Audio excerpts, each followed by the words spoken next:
Hey guys, tonight we're heading down a dark, leaf-strewn path to the world's most dangerous candy bowl. The deadly history of trick-or-treating. Forget what you know about pillowcases full of Snickers, fun-size regret, and suspicious raisins. Tonight, we're winding back the clock to a time when knocking on a stranger's door on Halloween wasn't just awkward, it was potentially fatal.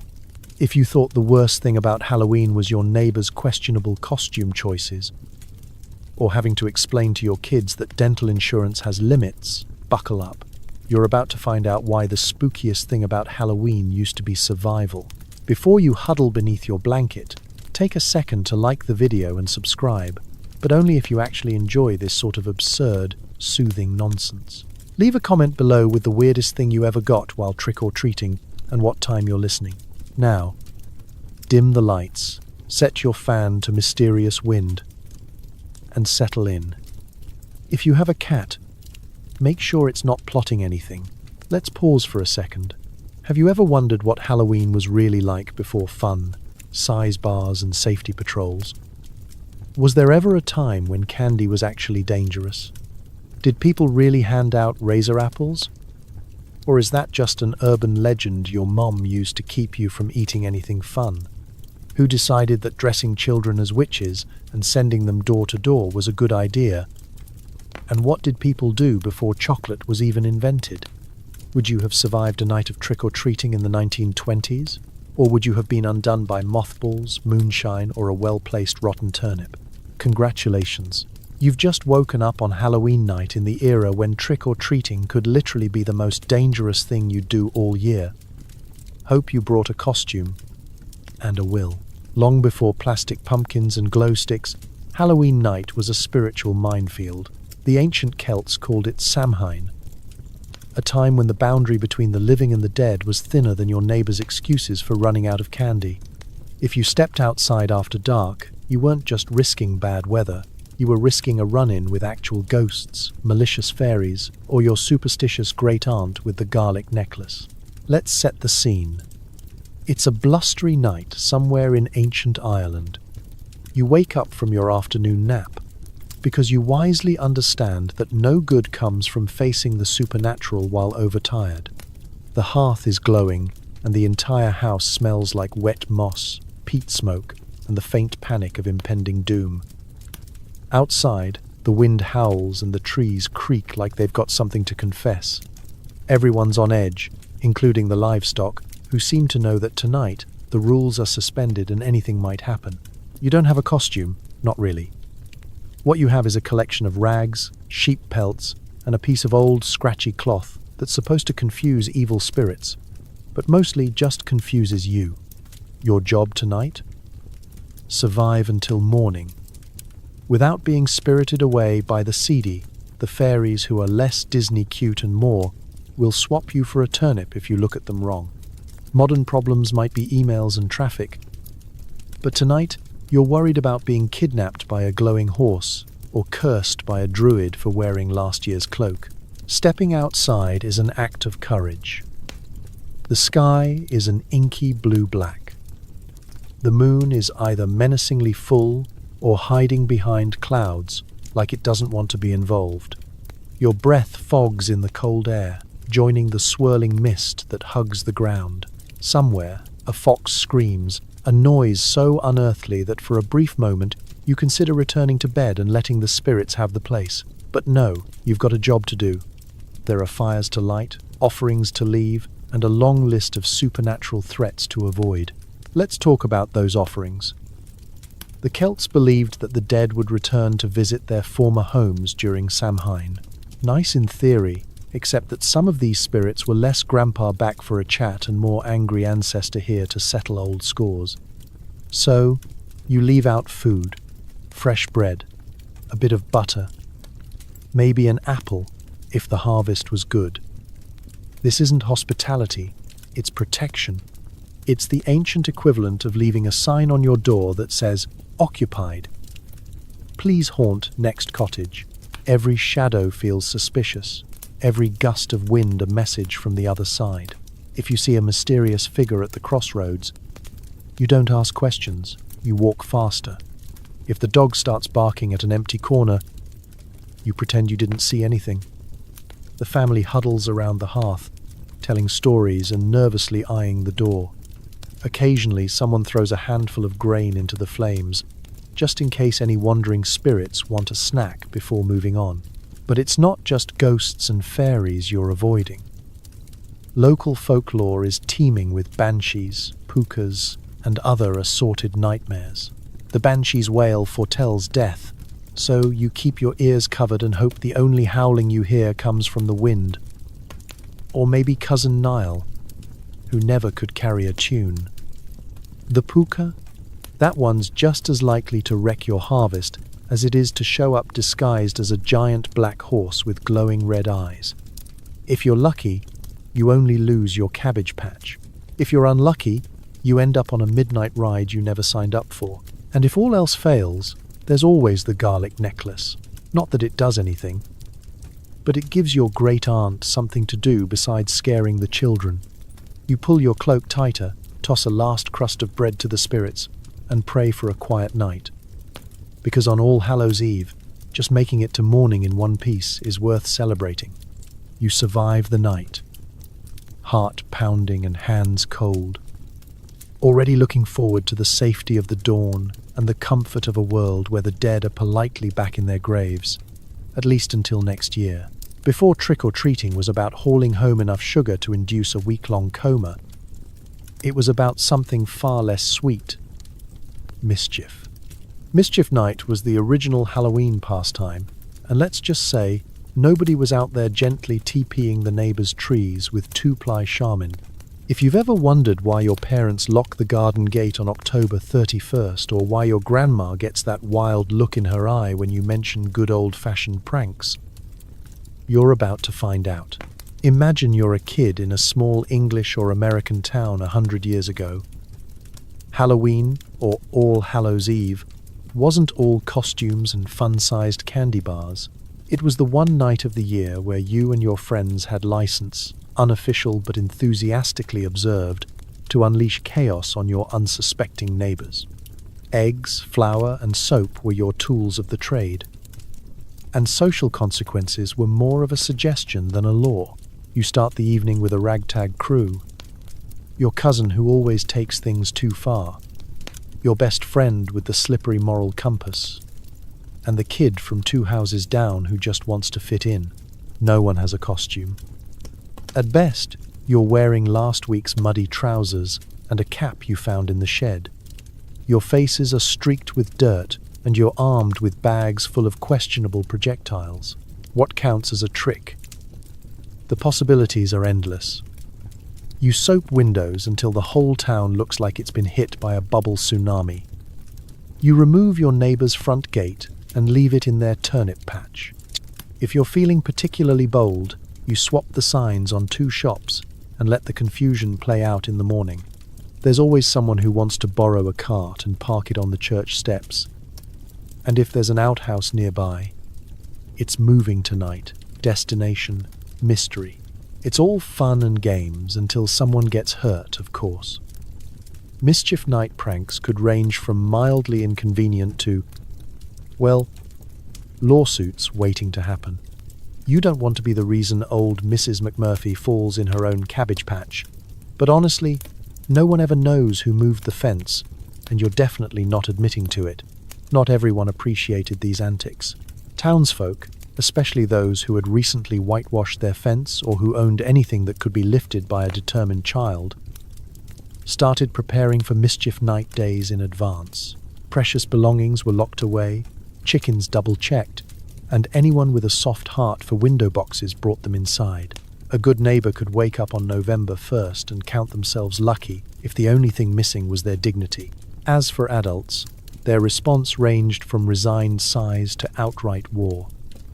Some would sit on the porch with a lantern, determined to defend their property from the rampaging youth.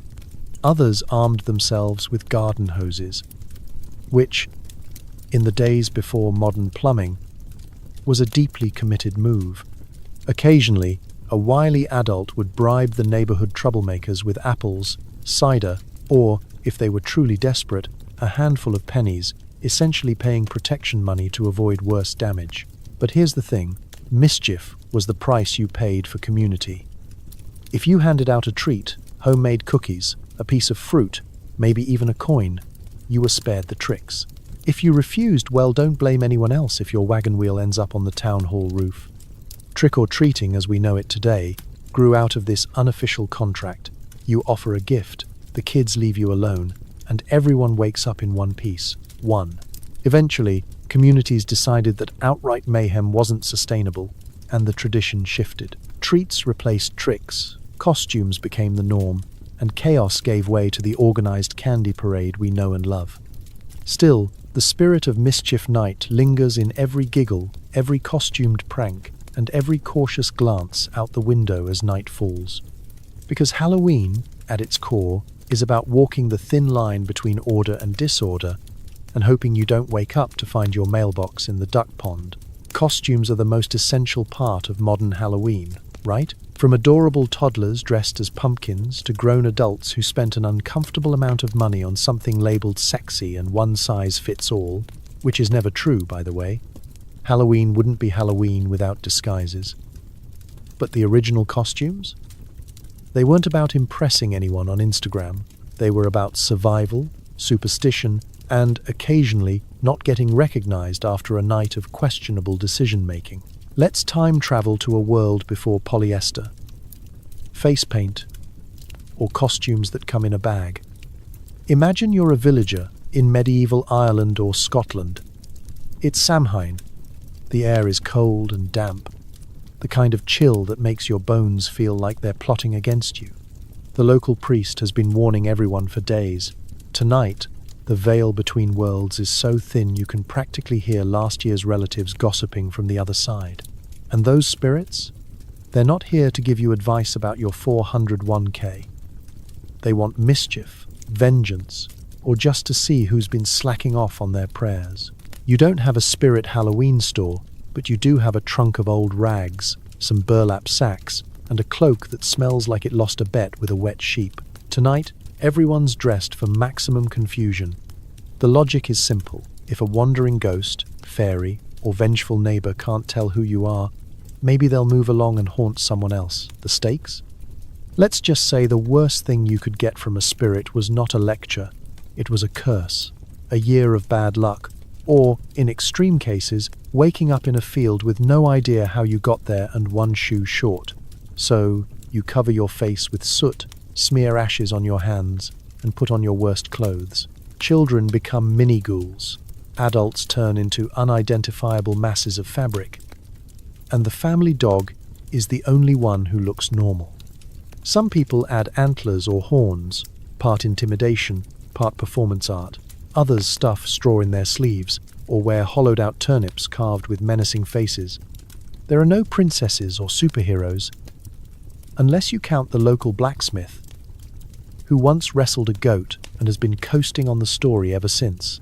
As night falls, you and your neighbors shuffle from house to house, cloaked in anonymity. It's unnerving, this parade of the disguised. Like a town-wide witness protection program where everyone pretends not to recognize each other. The bravest souls, usually the teenagers who have not yet developed a sense of consequence, venture out onto dark roads, daring each other to approach the crossroads, where everyone knows the most troublesome spirits like to gather.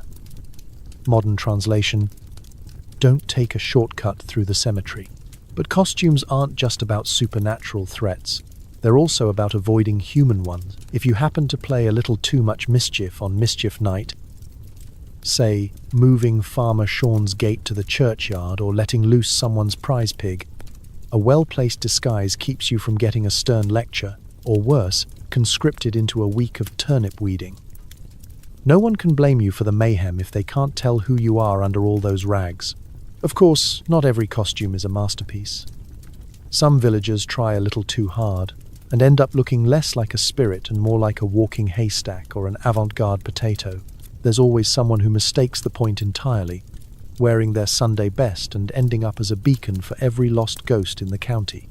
Others forget to disguise their voices and blow their cover the minute they open their mouths, because apparently The afterlife can recognize a Galway accent from a mile away. Still, as the night goes on, the costumes start to make sense. You blend into the shadows, feeling both safer and slightly ridiculous. The feeling is oddly comforting. There's strength in numbers and in shared silliness. By the time the fires burn low and the spirits and your neighbors have wandered off, you can finally peel off your itchy disguise, knowing you've survived another Samhain. Maybe next year, you'll go for something simple, like moving to a town where the ghosts don't know your name. Centuries before you were handed a fun-sized Snickers by someone wearing pajama pants and pretending to be a sleepy cat, you would have spent Halloween night knocking on doors and asking for something far less appetizing than candy, soul cakes.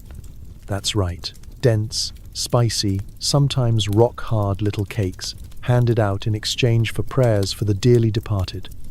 Not exactly a king-size Kit Kat, but hey, beggars can't be choosers.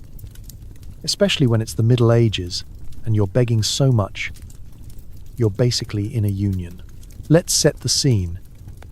It's the late medieval period, somewhere in England.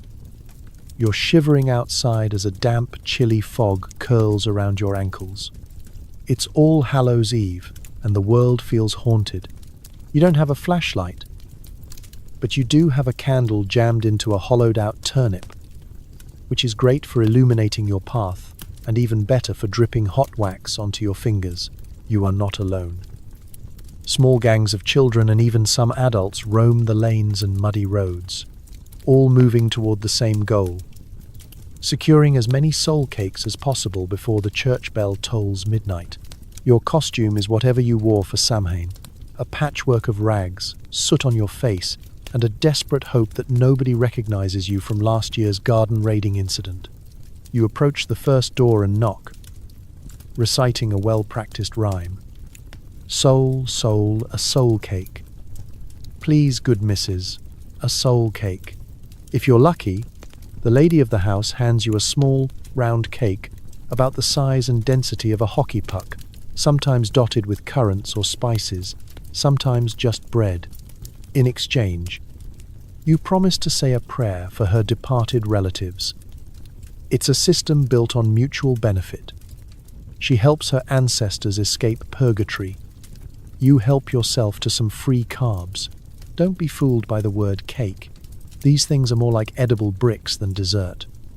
After your third or fourth, you begin to wonder if purgatory isn't just an eternity spent chewing. But calories are calories. And in an age when hunger was as regular as the changing of the seasons, soul cakes were a big deal. Some families baked for days, preparing great piles of these little discs, hoping to appease every hungry soul, living or dead, that might come knocking. Of course, some households weren't feeling generous. Maybe they ran out of cakes, maybe they just didn't like you, or maybe their relatives were already safely in heaven. If you got turned away, tradition allowed for a little light retaliation. Maybe you mumbled a fake curse under your breath. May your chickens molt and your ale go sour, or perhaps you just moved on to the next house, hoping for better luck. Unlike today's trick-or-treaters, who face the existential horror of receiving a toothbrush or a box of raisins, you at least had the satisfaction of knowing your trick was more spiritual, just a little guilt trip, no property damage required. As the night wore on, your bag, or more likely, a limp piece of cloth tied into a bundle, grew heavier. If you were strategic, you'd hit the rich houses first. The gentry had access to flour, sugar, and, if you were very fortunate, the rare luxury of dried fruit. Soul cakes from the poor might be plain as dust, but from the manor house, you could sometimes score something approaching a dessert. You shared with friends, compared hauls, and even did some low-stakes trading. I'll swap you 2 plain ones for one with currants. The medieval version of the schoolyard candy swap, but with more theology and less chocolate. At the end of the night, you staggered home, full of stale cake, your lips tingling from the spices, or maybe just a mild allergy to medieval baking. Tomorrow, you'd have to make good on your prayer promises, reciting long lists of names in church or at home, hoping the saints were keeping track. But for now, you'd survived another Halloween, armed only with a bundle of soul cakes and a mouthful of crumbs. And really, that's what the season was all about. Think you're brave for eating that questionable piece of Halloween taffy you found in the back of the cupboard?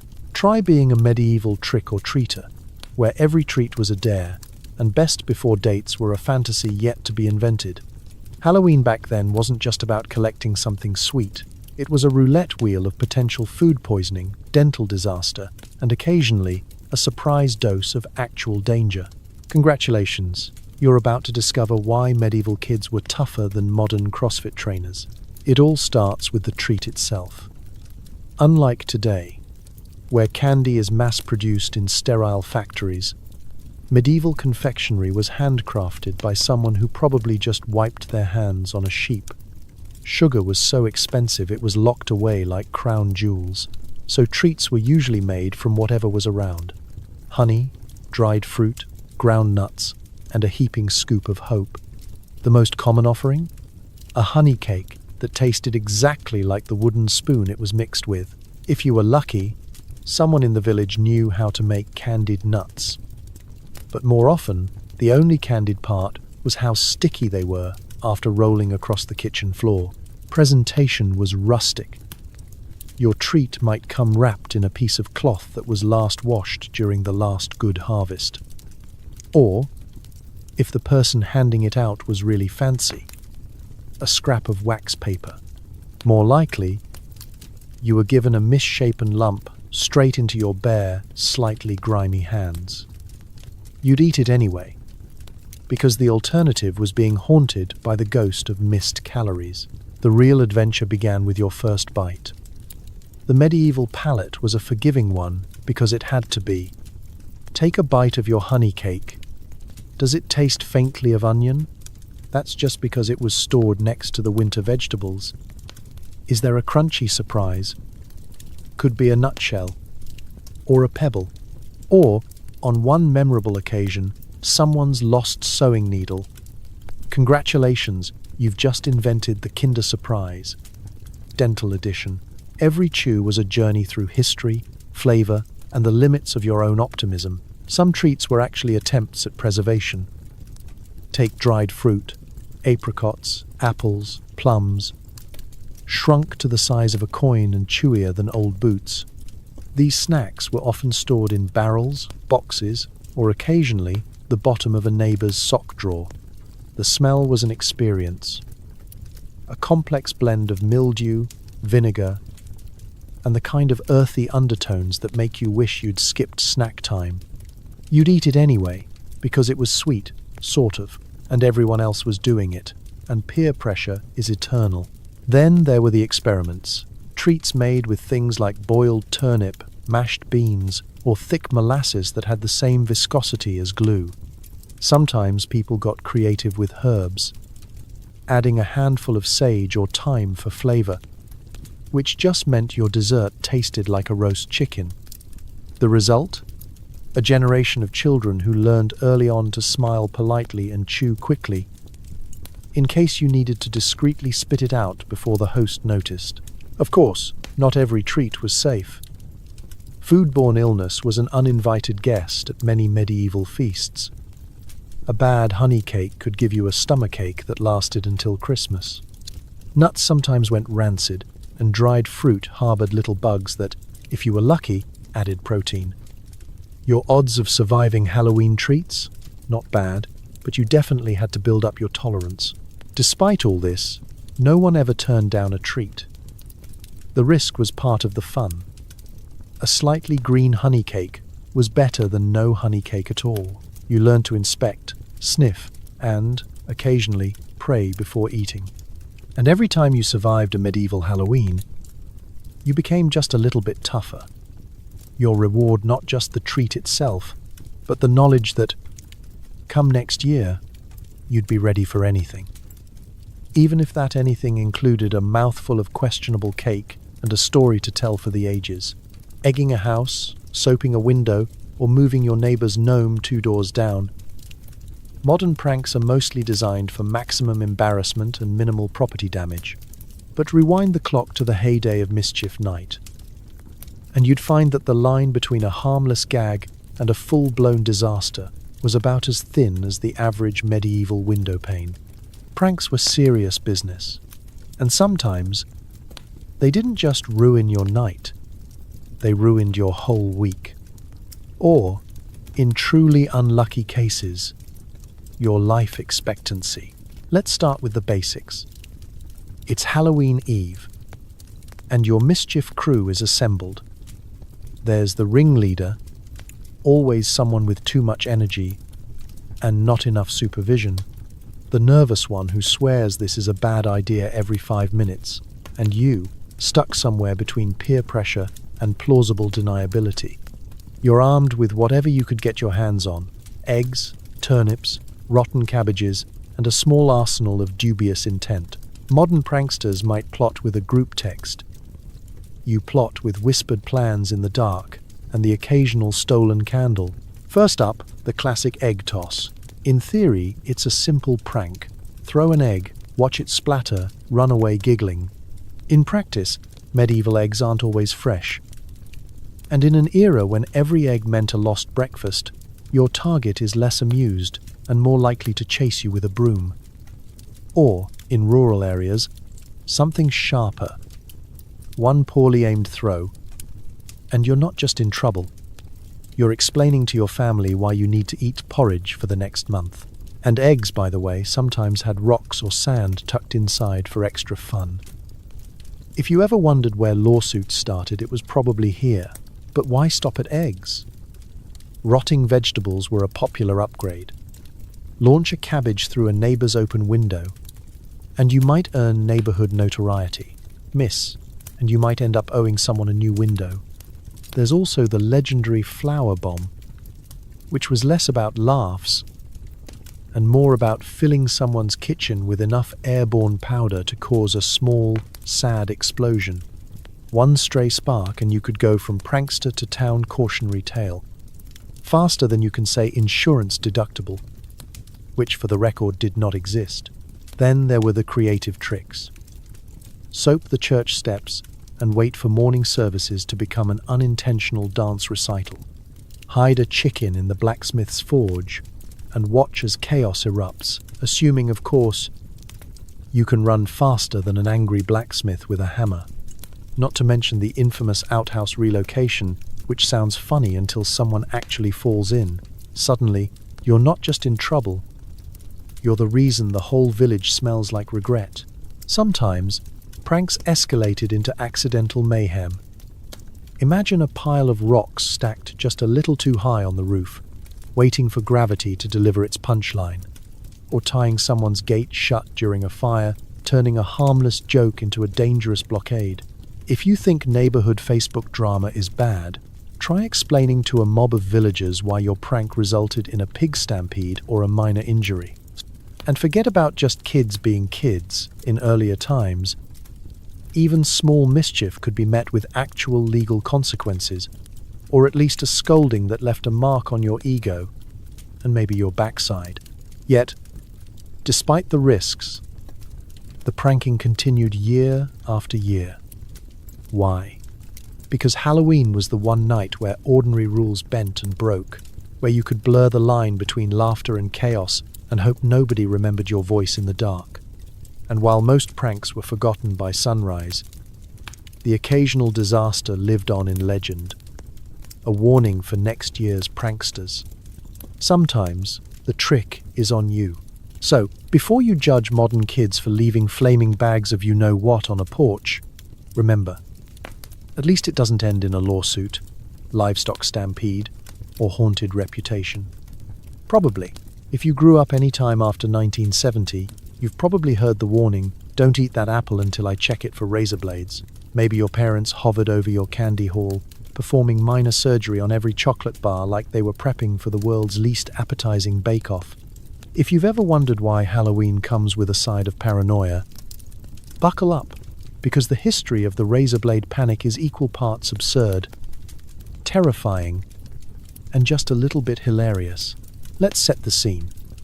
It's the late 20th century. You come home from trick-or-treating, pillowcase overflowing, heart racing from a combination of sugar and pure adrenaline. But before you can taste even a single Tootsie Roll, your parents swoop in with the intensity of forensic investigators. Out comes the paring knife, the magnifying glass, and a level of suspicion usually reserved for international spies. Apples are sliced, candy bars are squeezed, and even the homemade popcorn ball from old Mrs. Peterson gets side-eyed with suspicion. Why? Because somewhere, somehow, someone might be hiding a razor blade in your treats. This panic didn't come out of nowhere. In the 1960s and 70s, sensational headlines and wild rumors began swirling through newspapers and evening news broadcasts. Tales of tampered treats spread like wildfire, apples with hidden razor blades, candy laced with poison, pins secreted inside bubblegum. For a nation already grappling with stranger danger and an explosion of urban myths, Halloween suddenly felt less like a fun night out and more like the opening scene of a medical drama. But was there ever any truth to it? Well, yes, but mostly no. Actual documented cases of strangers harming children with tainted Halloween candy are vanishingly rare.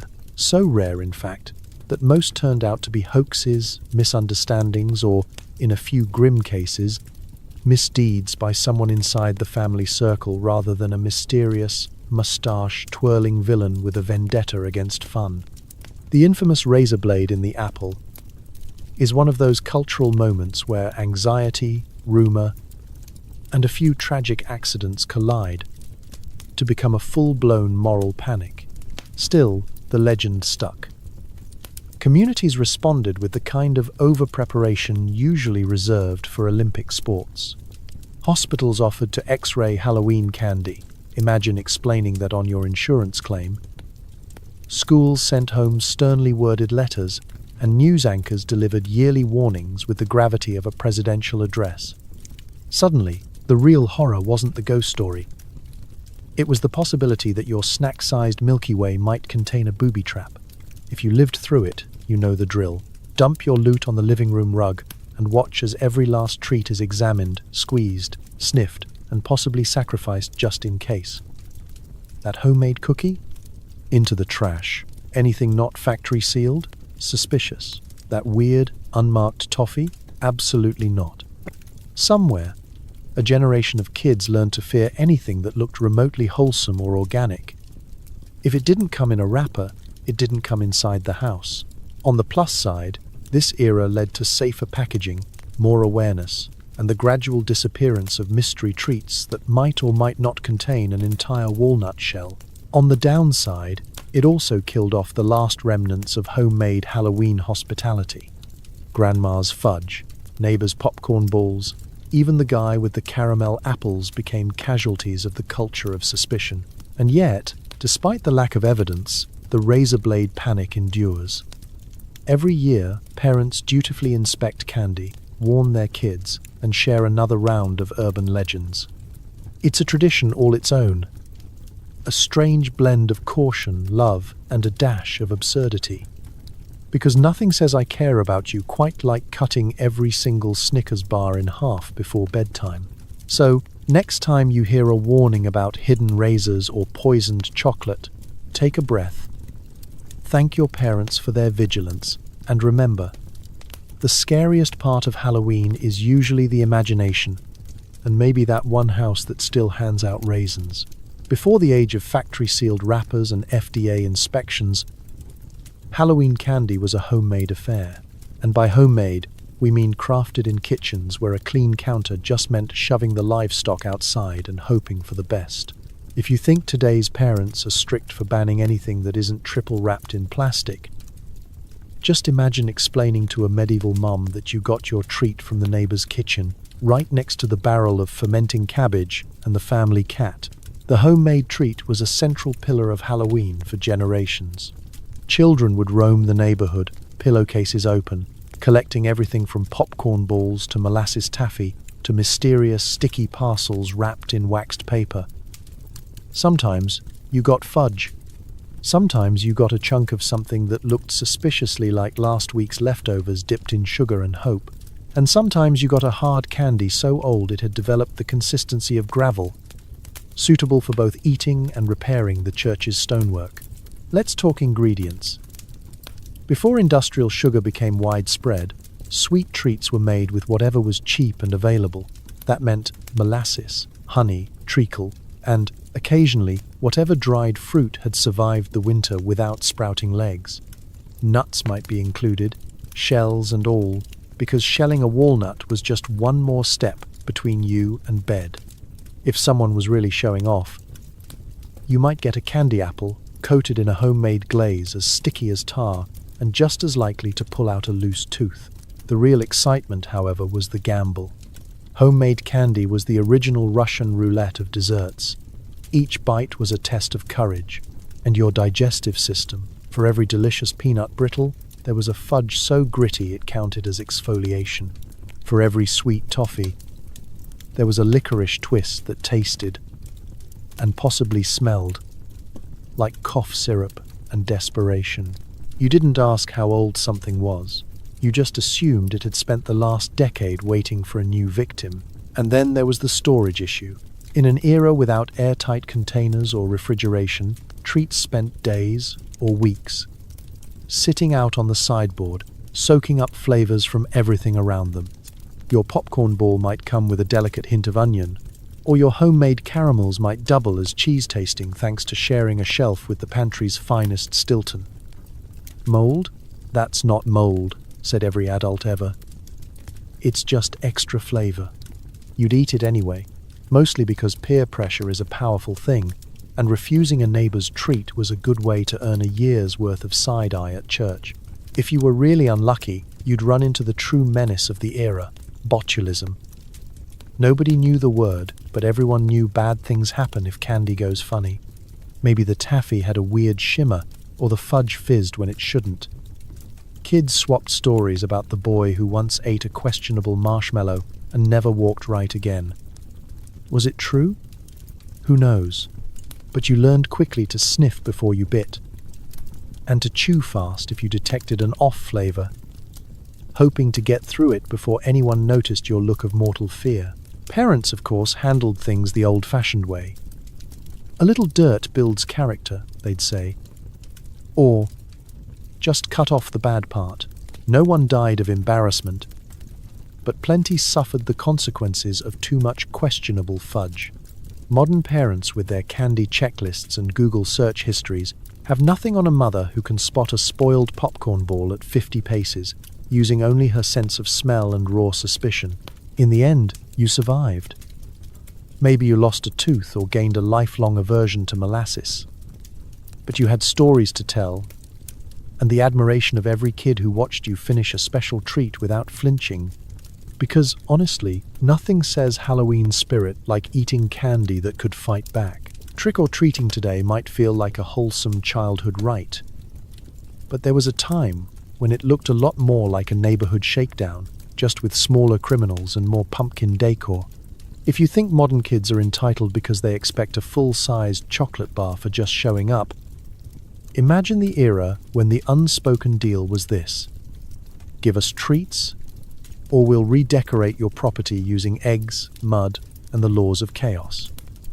Welcome to the protection racket years, the part of Halloween history when your candy bowl was basically an insurance policy. Let's roll back to the early 20th century, when the United States and the UK were still figuring out what Halloween meant. It was the Great Depression, and people weren't exactly swimming in spare coins or sweets. But that didn't stop the local youth from forming impromptu trick-or-treat gangs, knocking on doors with the subtlety of a tax collector on deadline. There was a threat in the air, and it wasn't just the wind howling through the trees. You and your friends, pockets empty but spirits high, would gather as dusk fell, plotting a route that maximized your loot potential. Costumes? Optional. Sometimes it was just your regular coat and a mask that smelled faintly of mold and fear. You'd walk in tight formation, like a candy-collecting militia, approaching each door with rehearsed bravado. When the neighbor opened up, you'd put on your most innocent face and chant, "Trick or treat." But the real message was unspoken. Nice porch you've got here. Shame if anything happened to it. Those who gave generously, a handful of hard candy, a penny, maybe a slice of pie if you were lucky, earned a pass. Their house was marked safe, which meant they could sleep easy knowing their shrubs wouldn't be festooned with toilet paper or their garden gate relocated to a nearby pond. The stingy, the unprepared, or the simply unlucky faced consequences. Maybe it was just a soaped window or a few leaves dumped onto the stoop. Maybe it was something more creative, like rearranged flower beds. Or, if the kids were feeling ambitious, a symphony of knock and run until midnight. There were no participation trophies, but there were plenty of cautionary tales. Adults had a few strategies to defend themselves. Some played the game and bought off the pint-sized mob with homemade treats, apples or spare coins. Others barricaded themselves in darkness, pretending not to be home. A risky maneuver that sometimes resulted in a trail of pranks stretching from the front yard to the mailbox. The truly proactive households embraced the chaos, setting up impromptu parties on their porch or bribing the kids with cider and donuts in exchange for peace. It wasn't so much about spreading joy as it was about damage control. There's a reason the phrase trick or treat caught on. Before this, there was guising and souling, but those traditions rarely came with such a clear-cut threat. Trick or treat was refreshingly honest. Give us something sweet, or prepare for shenanigans. Over time, this social contract became tradition. Towns and cities started encouraging treats as a way to curb the chaos, organizing parades and costume contests in a bid to distract the youth from their natural-born talent for mayhem. Of course, some adults fought back. They set booby traps, nothing lethal but enough to make a would-be prankster think twice. Greased doorknobs, buckets of water over the door, or even hiding in the bushes to leap out and scare the pants off anyone thinking of mischief. It was a seasonal arms race, with both sides innovating new ways to outwit, outplay, and outcandy their opponents. As the years rolled by, the protection racket years faded into the history books, replaced by safer, sweeter times. Trick-or-treating became a harmless, happy event, and not, as it once was, a local crime wave in miniature. But every time a kid rings your doorbell with a little too much swagger, remember, you're not just giving them candy, you're paying tribute to a proud tradition of petty extortion with extra sugar on top. If you think teenagers roaming the neighborhood with pillowcases full of candy is a recent phenomenon, you've never heard the tales of Halloween's true hooligan era. Forget about adorable superheroes and fairies. Once upon a time, Halloween belonged to the local street gangs, roving bands of teenagers and, occasionally, ambitious preteens, armed not with smartphones, but with soap, eggs, flour, and more bad intentions than a raccoon in a chicken coop. It's the early 20th century. The Great Depression hangs over everything, and there are precious few luxuries to go around. But there's one night when the rules, along with the fences, seem to come down. Halloween. As dusk falls, you can almost hear the creak of wagon wheels and the distant cackle of kids already up to no good. The air is thick with the promise of mischief and the unmistakable scent of burning leaves, possibly from someone's ill-fated attempt at a bonfire prank. You gather with your crew on the corner, mismatched, half-costumed, eyes glinting with excitement and a touch of criminal ambition. There's always the ringleader, the one who can talk his way out of trouble and usually into it. There's the lookout, a self-appointed expert at spotting adults who might foil your fun. And then there's you, willing participant, too young to say no, too old to let your reputation suffer by staying home. Tonight, the town is your playground. You soap windows with a flourish, leaving behind your signature squiggle for rivals to admire or mock. You launch eggs at unsuspecting doors, and if you're feeling bold, at rival gangs on the next block. Sometimes there are flower bombs, homemade concoctions designed for maximum mess and minimal cleanup. If you're particularly mischievous, you might fill a paper bag with something organic. Leave it on a porch, set it alight, and run. The homeowner's shrieks of disgust are your soundtrack. It's not polite, but it is tradition. Not everyone finds your antics charming. Local police, outnumbered, underpaid, and almost certainly undercaffeinated, dread Halloween night. The calls start early and never seem to stop. Window broken, fence unhinged, someone's cow now inexplicably painted blue. There's a report for that. Officers drive slowly down shadowy lanes, hoping their mere presence will keep things civil. But everyone knows there's not enough law enforcement in the world to rein in a town's worth of sugar-fueled, prank-happy youth. Some gangs develop reputations that last long after Halloween is over. The Anderson Street Boys, infamous for moving an entire rowboat onto the school roof in 1932. The Pine Avenue Crew, whose coordinated egg blitz once shut down Main Street traffic for an hour. These aren't just kids, they're local legends. Or, depending on whom you ask, a public menace. But the danger isn't all one-sided. Rival gangs wage turf wars for prime prank territory. A soap-slippery sidewalk or egg-littered porch could be a declaration of war. Soggy shoes and bruised egos are common. And occasionally, someone ends up with a black eye, a badge of honor, provided you don't cry about it. Parents, desperate to stem the chaos, offer bribes, extra treats, home-baked cookies, or even pocket change to leave their homes untouched. Some adults take to the streets themselves, armed with flashlights and a keen sense of vengeance. It's the great generational standoff, played out in costume and chaos under the watchful eye of the harvest moon. Eventually, the mischief gives way to exhaustion. You trudge home, hands sticky, shoes ruined, head buzzing with stories for next year. By morning, the evidence is mostly gone, washed away, cleaned up, or simply ignored by adults with bigger problems. But for one night, you were a king, a bandit, a member of Halloween's legendary gangs. And honestly, you wouldn't trade the memories or the chaos for all the full-size candy bars in the world. Every Halloween, parents repeat the warning like it's gospel. Don't eat anything that looks tampered with. Don't trust unwrapped treats. And, above all, don't accept candy from strangers who look like they collect antique taxidermy. Most of the time, the scariest thing in your treat bag is a stale piece of black licorice. But the urban legend of the deadly treat didn't appear out of nowhere. There are, sadly, real cases that sent a shiver through every sugar-loving kid's spine and turned Halloween night into a game of edible roulette. Let's travel back to the 19th century, when the candy industry was less Willy Wonka and more Willy. Please wash your hands. Back then, there were no FDA inspectors, no ingredient lists, and certainly no child-safe wrappers. It was a free-for-all. Candy could be laced with everything from chalk and sawdust to copper sulfate. A lovely blue powder used to make sweets look extra colorful and, coincidentally, induce vomiting.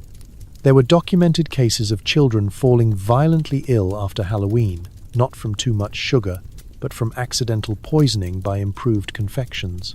You'd think the phrase may contain traces of lead would be a deal-breaker, but those were different times.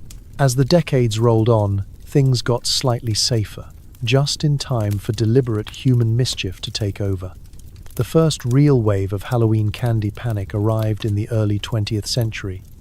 Newspapers reported occasional stories of poisoned treats, pins in chocolate, or mysterious powders sprinkled on cookies.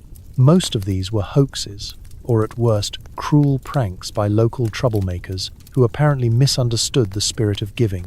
But every so often there was a real case.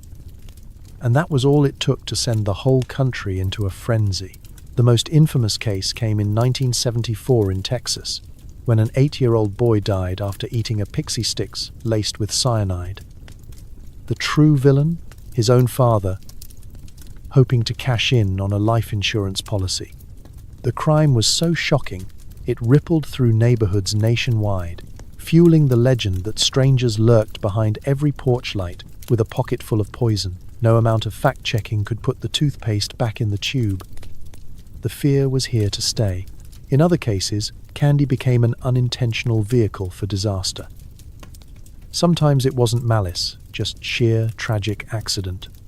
An allergic reaction to a nut-studded chocolate bar, an undiagnosed sensitivity to red dye, or, less dramatically, a bad case of food poisoning from a treat that spent too long in someone's damp pantry. Even the act of sharing candy was risky. Who knew that trading a caramel for a peanut cluster could end with an emergency visit from the local herbalist? Or if you were lucky, just a few stern words from your mother and a week of bland porridge. Still, most deadly candy incidents have been more myth than fact, with parents' imaginations filling in the gaps left by incomplete news stories. The annual warnings, the careful inspections, the thrown-out homemade treats, they're all part of a safety ritual that, thankfully, has prevented far more issues than it's ever uncovered. But the fact remains, even one real case is enough to haunt Halloween forever. So, when you sit down with your haul, sorting the good from the sketchy, remember, the fear of poisoned sweets isn't just an urban legend, but a shadow cast by history. And as you nibble your next fun-size bar under the soft glow of the living room lamp, whisper a little thank you to the scientists, inspectors, and overly suspicious parents who made modern Halloween mostly safe, and to those kids of centuries past who paved the way, one dubious candy at a time. If you think the wildest thing ever handed out on Halloween was a can of diet soda, get ready for a trip down memory lane. One paved with homemade hooch, hard cider, and mystery punch, strong enough to strip paint. There was a time, not so long ago, when the real trick-or-treaters were the adults, and the treat wasn't candy, but a stiff drink. Welcome to the era when moonshine was king, and Halloween night was an excuse for half the town to get happily or hazardously blitzed. Let's wind the clock back to a world without health codes, neighborhood watch groups, or anyone remotely concerned about serving minors. It's the late 19th or early 20th century. Electricity is optional, but alcohol practically required. The chill in the October air is matched only by the warmth in every adult's flask. As children went door to door with their ragged costumes and sacks for soul cakes, adults had their own version of the rounds, a circuit of friends, relatives, and neighbors, each one more determined than the last to prove they could brew something stronger than last year. Homemade alcohol wasn't just a Halloween treat. In an age before reliable refrigeration, fermentation was a survival skill. You never knew when the next harvest would fail or the water supply would betray you. But you could always count on the apple orchard to produce enough cider to float a medium-sized barn. And if cider wasn't your thing, there was always the family's secret stash of punch, which, depending on who made it, could double as a cleaning solvent. On Halloween night, houses glowed with lantern light, and the kitchen table was the real candy bowl, overflowing with mugs of mulled wine, brimming tankards, and the kind of glass jugs that came with no labels and too many warnings. Adults made the rounds, trading stories and sipping from each other's cups. Did anyone worry about germs? Not really. In a town where everyone already shared a communal soup ladle, a few extra swigs of mystery brew didn't seem to matter. Sometimes the adults' treat became a shared community event. A barn dance, a street gathering, or a late-night sing-along fueled by questionable beverages and enthusiasm untempered by good sense. If someone handed you a cup, the polite response was to drink it and say thank you, even if you couldn't quite identify the color or the burning sensation in your throat. The bravest among them sampled the homemade stuff that Uncle Fergus had been hiding under his floorboards since last Easter. A beverage with the flavor profile of rotten pears and the kick of an irate mule. Naturally, there were hazards. Every so often, Halloween would be interrupted by a scandal, a neighbor found snoring in the cabbage patch, a respectable aunt singing sea shanties from the roof, or, in rare cases, a batch of homemade liquor so potent that it caused temporary blindness and, for a few, lasting stories. Local doctors were called, but mostly to laugh. After all, if you survived a Halloween hangover, you were just better prepared for winter.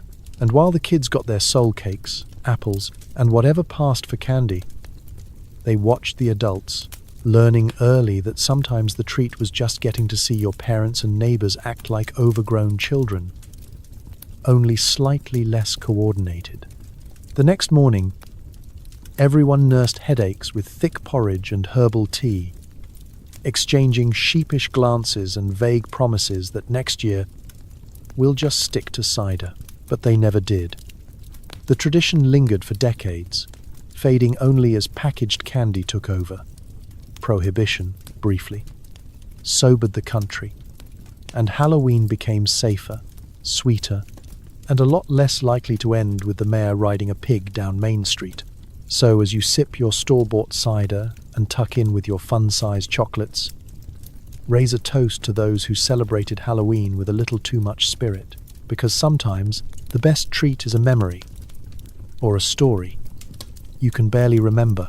If you've ever looked at a Halloween costume label and seen flame retardant, you might think, well, that seems obvious. But there was a time, not so long ago, when the scariest thing about Halloween wasn't ghosts or poison candy, but the very real possibility of spontaneously combusting in the neighbor's front yard.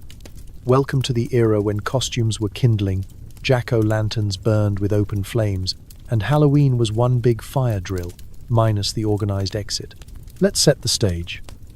It's Halloween night in the early 20th century.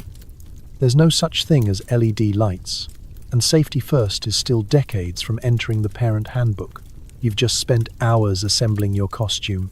Maybe you're a ghost, wrapped head to toe in an old sheet, or perhaps a scarecrow, stuffed with straw from the barn. If you're lucky, your outfit includes a mask made of paper mache and hope. Whatever you choose, two things are certain.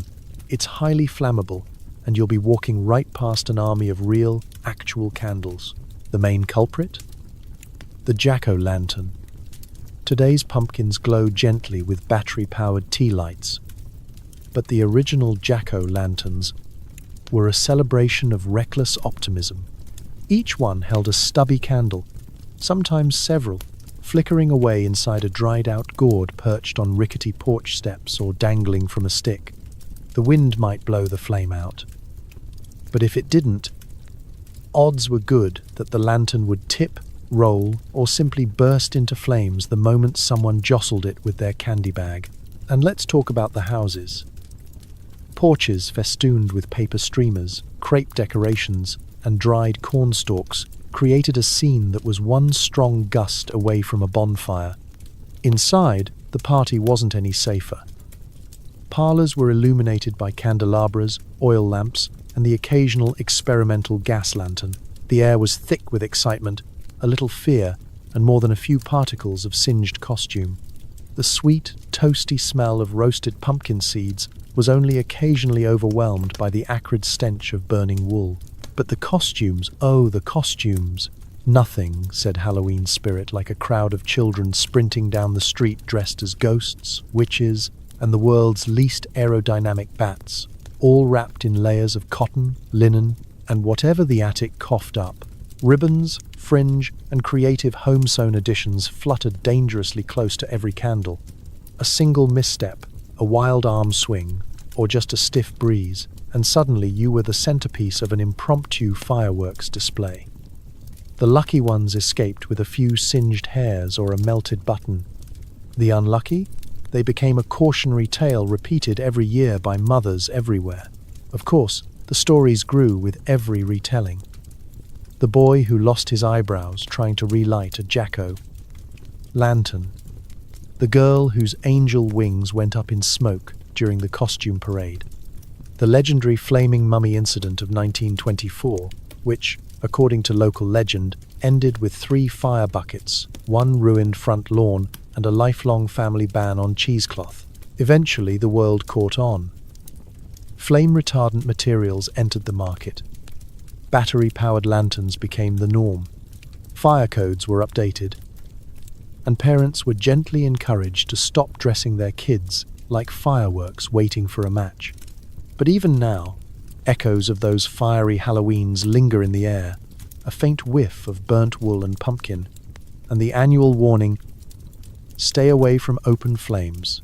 So as you slip into your polyester superhero suit and stroll through a world lit safely by LEDs, take a moment to appreciate the generations who came before, those who risked it all for a night of fun, some candy, and a costume that probably should have come with an extinguisher. Sleep well and keep your jack-o'-lanterns safe. Haunted houses are a Halloween staple, creaky floors, cobwebs, a few jump scares, and maybe a neighbor in a rubber mask waiting behind the shower curtain. But before the era of carefully marked exits, waivers, and hired actors with walkie-talkies, the haunted house experience was a little more hands-on, less spooky fun and more OSHA nightmare. If you've ever wondered what Halloween was like before safety inspectors entered the chat, buckle up, we're going in. Picture it. Small-town America, mid-20th century. Halloween is here, and someone, usually an enthusiastic dad or a local scout troop leader, decides it's time to give the neighborhood kids a fright. Forget renting a venue. The family garage, an abandoned barn, or even grandma's unused root cellar will do just fine. No permits, no blueprints, just an enter if you dare sign made with house paint and hope. Inside, it's pure chaos. Decorations range from store-bought skeletons to whatever someone found in their basement. That means a mix of dusty furniture, ratty blankets, cardboard coffins, and every spiderweb the household could muster, some real, some cotton.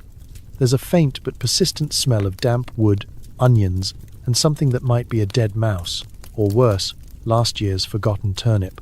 If you're lucky, there's a light bulb somewhere, swinging wildly from a wire overhead. The scares themselves are an even mix of creative and dangerous. You tiptoe through a maze of old sheets hung from the rafters. Never mind that one trip on a loose board could send you crashing into a mountain of rusty garden tools. There's always a witch's cauldron bubbling in the corner, which is really just a big pot of mystery soup heated by a candle, or, for the truly daring, an open flame. Touch the eyeballs, grapes, brave the brains, cold spaghetti, and then try not to slip on the kitchen linoleum someone dumped baby oil on for atmosphere. And don't forget the classic jump scare. Cousin Kevin is hiding in the coat closet, waiting to leap out with a bedsheet over his head. Maybe you get chased by a neighbor with a broom, or a parent with a badly tuned accordion. The screams are real, the adrenaline is high, and the potential for sprained ankles is off the charts. Outside, there's a line of nervous children and secretly terrified adults, all waiting their turn. The bravest, usually a daredevil 7-year-old or an adult trying to impress their kids, lead the charge. The rest clutch each other for dear life, inching forward through pitch-black hallways, ducking to avoid low-hanging pipes, exposed nails, and the ghost of basic building codes. Some haunted houses had special effects that would make today's inspectors faint. Think trapdoors that drop you into a pile of leaves, buckets of cold water dumped from above, or homemade electric chairs powered by a car battery. If you emerged on the other side with only mild trauma and a little less dignity, you'd had a good night. If you lost a shoe, well, it just became part of the haunted house until spring cleaning. After the fright fest, survivors staggered outside into the night, faces pale, hearts pounding, shoes squelching with mystery goo, and everyone loudly claiming they weren't scared, not one bit. The next day, you'd compare bruises and swap stories about the haunted house. Was it a ghost, or just Mrs. Feldman in curlers? Did someone really faint, or was it just the smell of cabbage? Eventually, towns realized that a haunted house shouldn't be scarier for parents than kids. Safety rules appeared.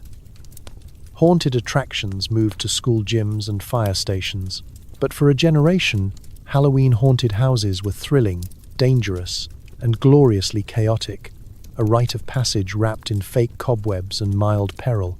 So as you wander your sanitized, glow-stick-lit haunted maze, take a moment to appreciate the pioneers who braved tetanus, cobwebs, and Cousin Kevin for a genuine Halloween scare.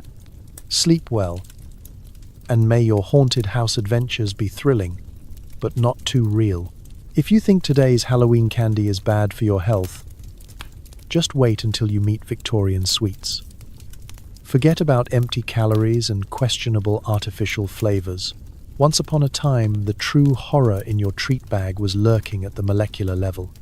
Welcome to the golden era of poisonous candy, when no one checked ingredient labels, and your biggest gamble wasn't sugar rush, but actual lead poisoning. Let's roll back to the 19th century, a time of penny candy stores, lavish shop windows, and the kind of food safety regulations that would fit on the back of a postage stamp. Sugar was finally cheap, demand was sky high, and competition between candy makers was ruthless. Sweets needed to look bright, tempting, and, unfortunately for the average trick-or-treater, utterly unnatural. How do you get the brightest green or deepest red? You raid the chemistry set, of course. Enter lead chromate, a pigment that gave candies a luscious yellow hue and a side of neurological symptoms. Arsenic trioxide made a dazzling green, perfect for bonbons and boiled sweets. Red dyes were sometimes cooked up with mercuric sulfide or cochineal beetles, a sweet rainbow brought to you by heavy metals and the occasional insect. It was a world where natural flavors meant hasn't been adulterated with a shovel. Shopkeepers didn't always know what they were selling. Many couldn't read the ingredient lists, and the science of toxicology was mostly trial and error, with heavy emphasis on error. Sometimes, flour was bulked up with powdered gypsum, or chocolate was stretched with brick dust for that authentic crunch. Milk-based candies could be thickened with chalk, not because anyone wanted more calcium, but because it was cheap and white. The consequences? Unsurprisingly grim. Stories abound of children falling ill or dying after consuming their penny sweets. In 1858, the infamous Bradford sweets poisoning saw over 200 people poisoned, and at least 20 deaths after peppermint candies were accidentally made with arsenic-laced filler. The shop owner had no clue. The chemist was distracted. And the townsfolk? They just wanted a mint. Medical authorities eventually caught on, but only after decades of unexplained stomachaches, seizures, and mysteriously short lifespans. Parents warned their kids, but what were their options? Candy was a rare luxury. If you were handed a treat, you ate it, even if it tasted a bit metallic. Besides, the only thing scarier than a green bonbon was the idea of disappointing your sweet tooth. By the time Halloween began gaining traction as a candy-centric holiday, the tradition was firmly established. Brightly colored meant best. And if your tongue turned purple, you were having a good time. The push for safety came slowly. Newspapers reported candy deaths, and a few intrepid doctors began investigating why so many children had mysterious rashes or fainting spells. Gradually, legislation trickled in. The Pure Food and Drug Act of 1906 started to rein in the most egregious offenders. Still, old habits die hard, and so did some unlucky customers. For years after, shifty manufacturers continued experimenting with new ways to make a sweet treat more deadly than delightful. Of course, there were also accidental poisonings, courtesy of candy stored in lead-lined tins or kept next to rat poison. It was a real-life game of Clue. Was it the peppermint humbug in the parlor, or the barley sugar in the pantry? No wonder parents today are obsessed with safety and individually wrapped treats. So, as you munch your modern, regulation-approved Halloween loot, take a moment to be thankful. The worst thing in your bag might be a stale marshmallow or a banana-flavored Laffy Taffy. It could be worse. Much worse. You could be living in a time when a bright green bonbon was both a treat and a test of your immune system. Sweet dreams. And may your candy stay lead-free. In the modern world, nothing says I'm a responsible adult like handing out apples on Halloween. It's the ultimate buzzkill, a fruit among a sea of chocolate and sugar, often left to languish at the bottom of the treat bag like a cautionary tale about nutrition. But long before the razor blade panic, apples and other fruit-based treats were the source of some real and occasionally ridiculous Halloween danger. If you've ever wondered how an innocent Granny Smith became the villain of trick-or-treating, let's take a bite out of history. Let's start with the basics. Fruit was once a luxury. In a world without refrigeration, you didn't get oranges in January or apples in April. Halloween arrives just as the last of the year's apple harvest is finishing up. For many, it's the final chance to bite into something fresh before winter makes everything taste like root cellar. So, an apple as a treat? That was the height of seasonal generosity, at least in theory. But theory has never met an actual trick-or-treater. Kids, then and now, have a knack for sniffing out sugar content at 50 paces, and a shiny red apple simply can't compete with fudge or toffee. Still, when you did get fruit, it wasn't always the crisp, dewy variety you see on commercials. Sometimes, it was a mealy, bruised survivor from last week's bushel, or it had a mysterious sticker that looked older than you. Apples were occasionally so battered by the time you got home, they'd already begun their second career as fruit flies' retirement community. And let's not forget the classic Halloween pranks involving apples. Before bobbing for apples was a party game, it was a low-stakes health hazard. Imagine dunking your face into a communal barrel, hoping to snag a floating fruit with your teeth, surrounded by every germ your neighborhood had to offer. There's a reason they don't show this scene in modern health textbooks. Parents worried less about sanitation and more about who would end up with the shiniest apple, the real prize of the night. But the dangers of fruit-based treats weren't just about bruises and germs. Sometimes, they were used as weapons. Legend has it that mischief makers would hurl apples, or even worse, turnips through windows, onto roofs, or at rival gangs of trick-or-treaters. If you've ever taken a red delicious to the shin at 40 miles an hour, you know why this tradition never made it into the official Halloween canon. In some towns, the bad apple wasn't just an expression, it was an annual menace, and a good reason to wear extra layers under your costume. The real infamy of apples, though, arrived in the mid-20th century. It was the heyday of homemade treats, and along with fudge and popcorn balls, candied apples were a seasonal favorite. The only problem? The coating was usually as hard as diamond and sticky enough to pull out baby teeth, and a few fillings for good measure. If you survived the first bite, you still had to deal with the hazards lurking underneath: unwashed skin, hidden bruises, and the occasional worm that slipped past quality control. No amount of caramel could hide that surprise. Then, of course, came the era of paranoia, the infamous razor blade panic. Apples, once a symbol of fall abundance, became suspects. Parents eyed every fruit with suspicion, carving them open before allowing so much as a nibble. School safety assemblies and local news stories made the simple apple the star of Halloween's most persistent urban legend.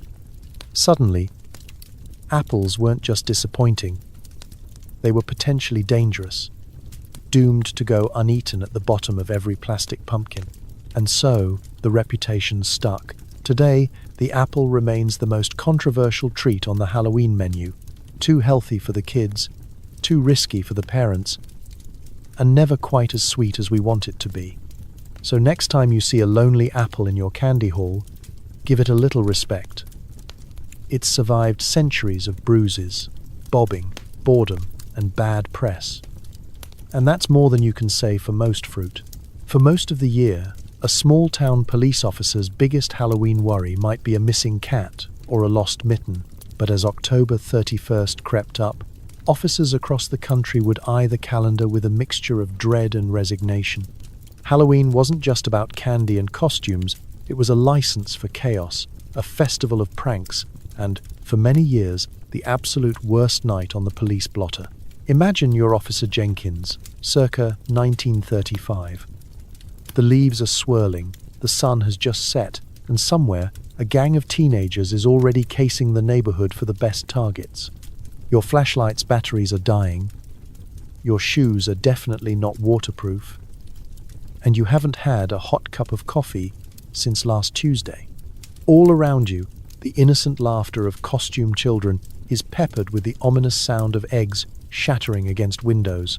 It starts harmlessly enough, just a little soaping of windows, maybe a stray roll of toilet paper fluttering from a tree. But by 9 p.m., things are getting out of hand. Porch steps are slick with soap and grease. Someone's upended all the garbage cans on Elm Street, and a pumpkin is on fire near the post office. Rival packs of trick-or-treaters are launching flower bombs and eggs like junior artillery squads. There's a commotion by the town square. The statue of the founder is now wearing an improvised bra and a sign that reads, "Vote for Candy." You try to keep the peace, but there's only so much you can do. Halloween night is a logistical nightmare for law enforcement. The usual laws of the land become suggestions. Curfews, ignored. Property boundaries, disregarded. Anything not nailed down might end up in the school's swimming pool by dawn. It's a yearly arms race between pranksters and police. A game of cat and mouse, but the mice are winning, and the cat is outnumbered. And it's not just teenagers. Mischief was a multi-generational sport. Adults joined in, sometimes as pranksters, sometimes as vigilantes, chasing kids off their lawns with brooms, hoses, or stern lectures about when I was your age. Meanwhile, the few officers on patrol spent the night racing from one incident to another, their notebooks filling up with complaints. Pumpkin theft, soap in mailbox, suspicious chicken in the library. No, really, there were years when things turned ugly. In the 1920s and 30s, Halloween pranks in some cities grew so wild that police departments called for backup, imposing temporary bans on trick-or-treating or even deploying extra officers to guard infrastructure. In Detroit, Devil's Night became legendary for its sheer lawlessness, arson, vandalism, and mayhem that pushed cops to the brink. Some communities tried to fight back by organizing parades, dances, and chaperoned parties to keep the youth indoors, safe, and out of trouble. Sometimes it worked. Sometimes the party got pranked. What's a lawman to do? Some took it in stride, trading candy for good behavior and looking the other way when a little mischief happened. Others adopted a zero-tolerance approach, rounding up pranksters for a stern talking to or a ride home in the squad car, a badge of honor for any self-respecting troublemaker. Gradually, with the rise of organized Halloween activities, safety patrols, and parent chaperones, the madness mellowed. Police found themselves dealing with more lost costume accessories than livestock, but the legend of the lawless Halloween lingers. Even today, ask any veteran officer about Halloween, and you'll get a sigh, a knowing smile, and probably a story involving eggs, a lawn flamingo, and a town council meeting that got wildly out of hand. So as you drift off tonight, tucked safely in your bed, be grateful for your local police, because somewhere in their past, there's a story of a Halloween night when law and order didn't stand a ghost of a chance. These days, picking out a Halloween mask is an act of pure joy, or pure chaos, depending on how late you start shopping. There are superheroes, animals, monsters, and an occasional giant banana that probably looked better online. But long before party stores lined their shelves with latex nightmares, masks on Halloween were less about expressing your inner sloth and more about concealing your actual identity. And, for a time, that was genuinely risky business. Let's rewind to the days when a mask wasn't just for fun. In the old world, Halloween, or Samhain, was a night when disguising yourself was more about survival than Instagram likes. The veil between worlds was thin, and you never knew what, or who, might cross over. So, people hid their faces, hoping spirits and fairies would pass them by. The tradition stuck. If you looked unrecognizable, you were less likely to end up haunted, cursed, or on the receiving end of some supernatural vengeance. Talk about high stakes for costume night. But while masks worked well for fooling ghosts, they were just as effective at hiding from your human neighbors, and that's where the trouble began. By the late 19th and early 20th centuries, towns and cities were starting to notice a trend. Every Halloween, mischief and crime would spike. A broken window here, a missing chicken there, a surprise parade of costumed hooligans through the town square. Who did it? No one could say, because everyone was wearing a mask. It wasn't long before local authorities started to panic.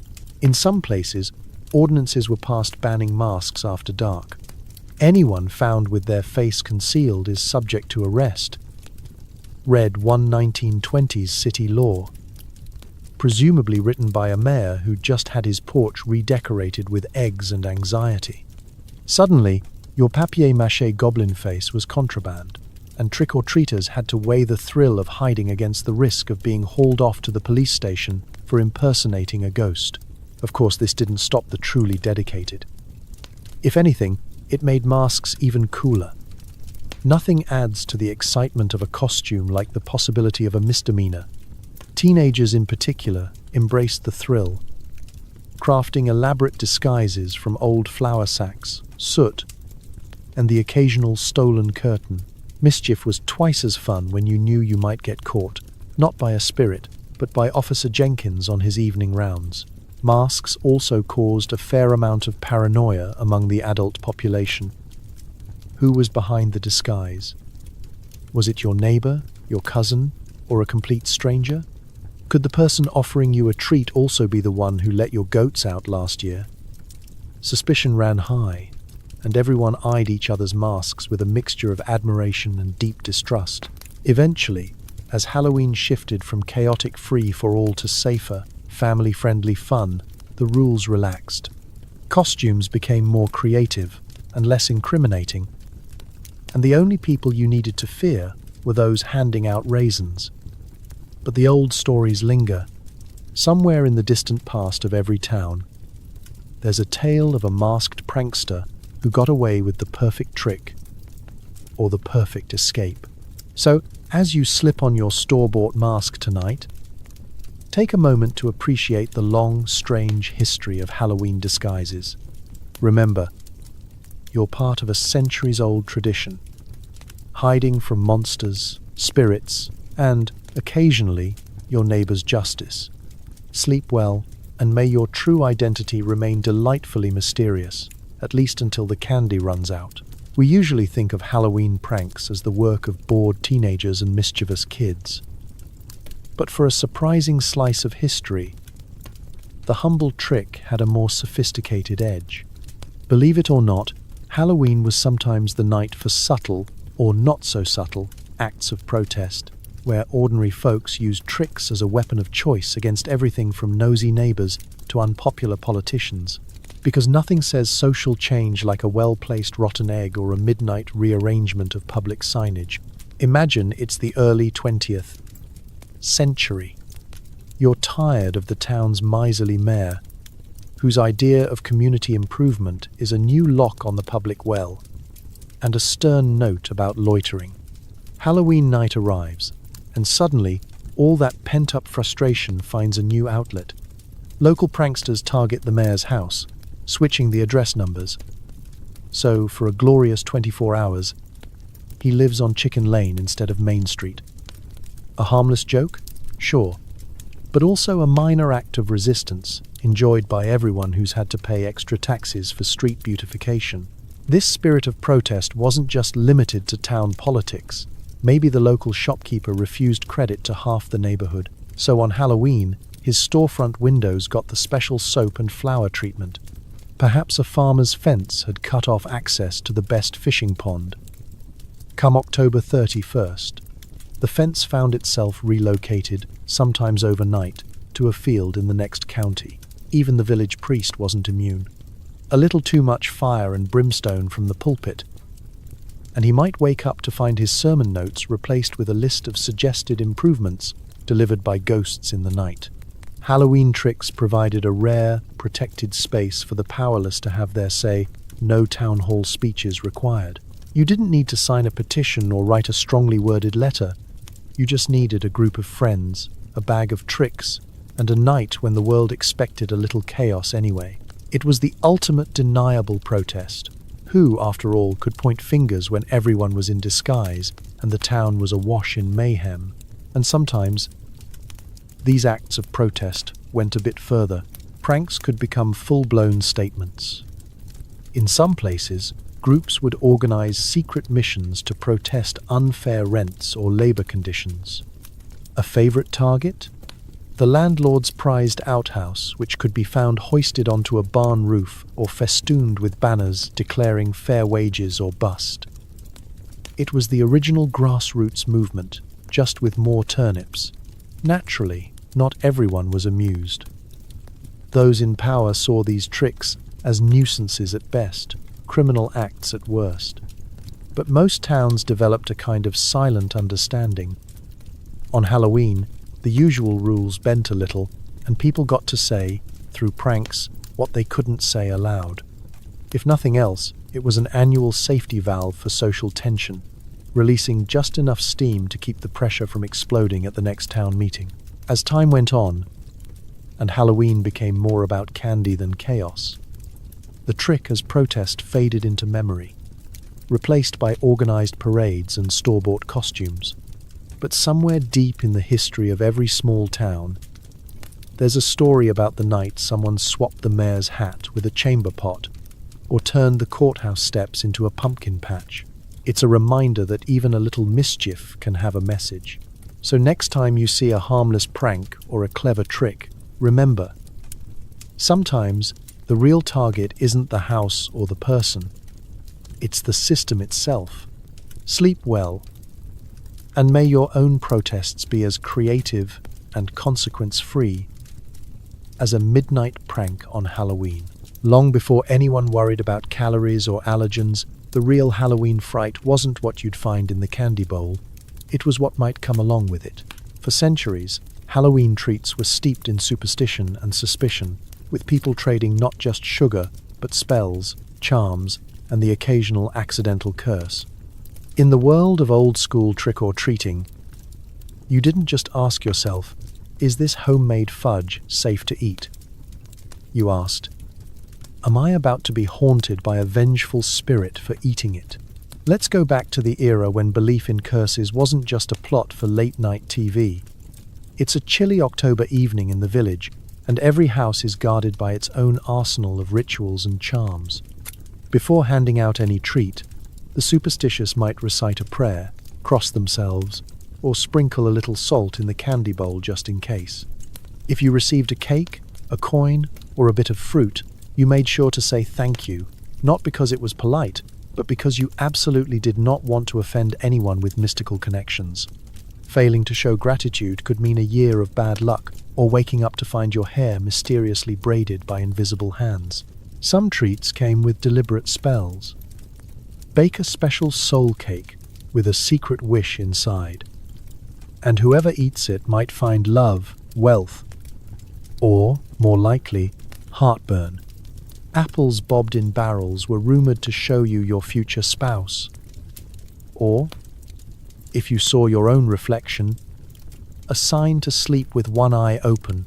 The line between a tasty snack and a magical hex was thinner than the veil between worlds. Of course, not all gifts were given in kindness.